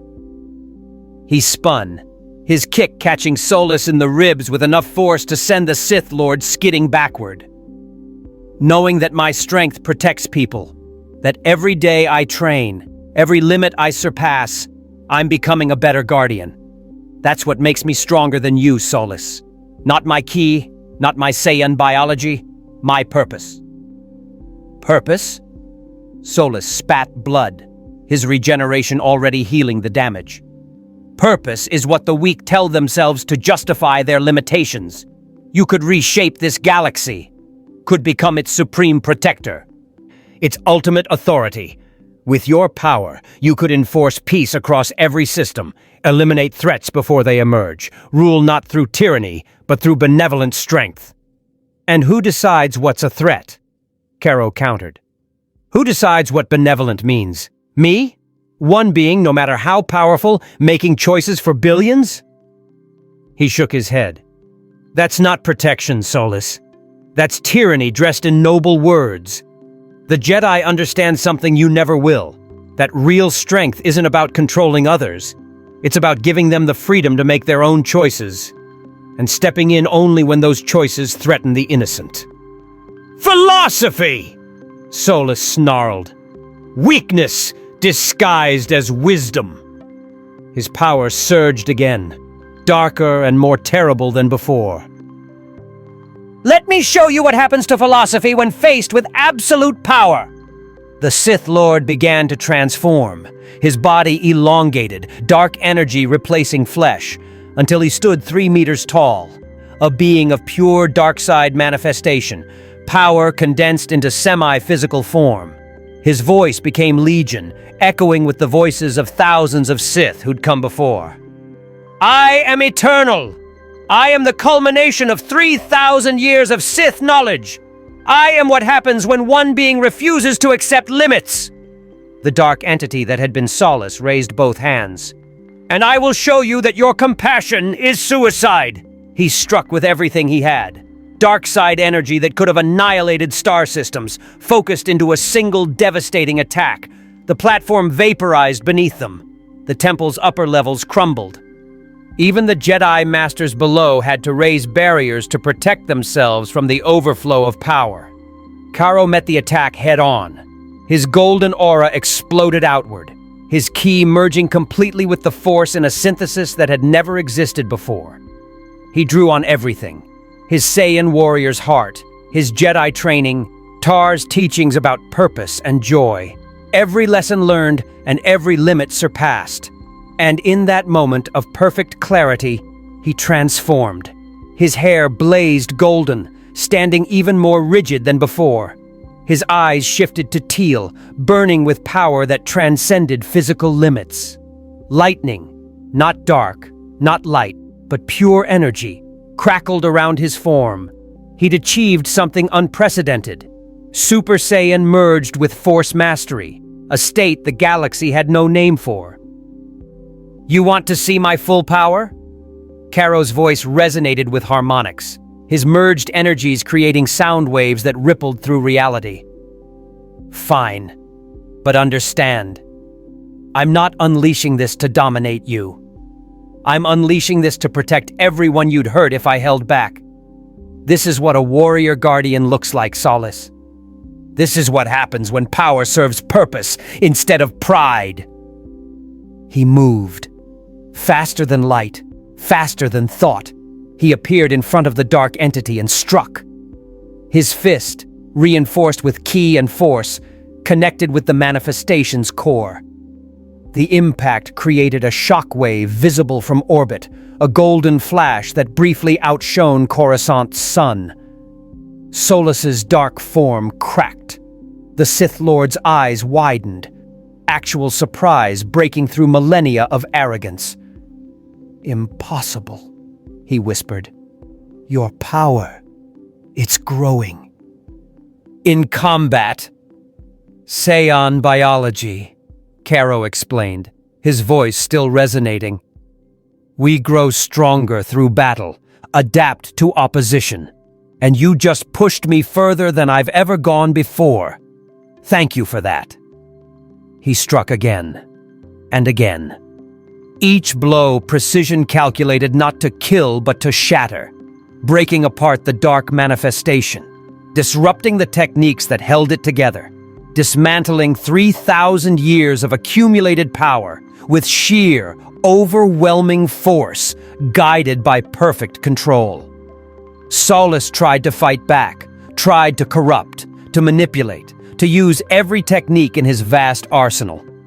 But Caro had become something the Sith Lord had never anticipated.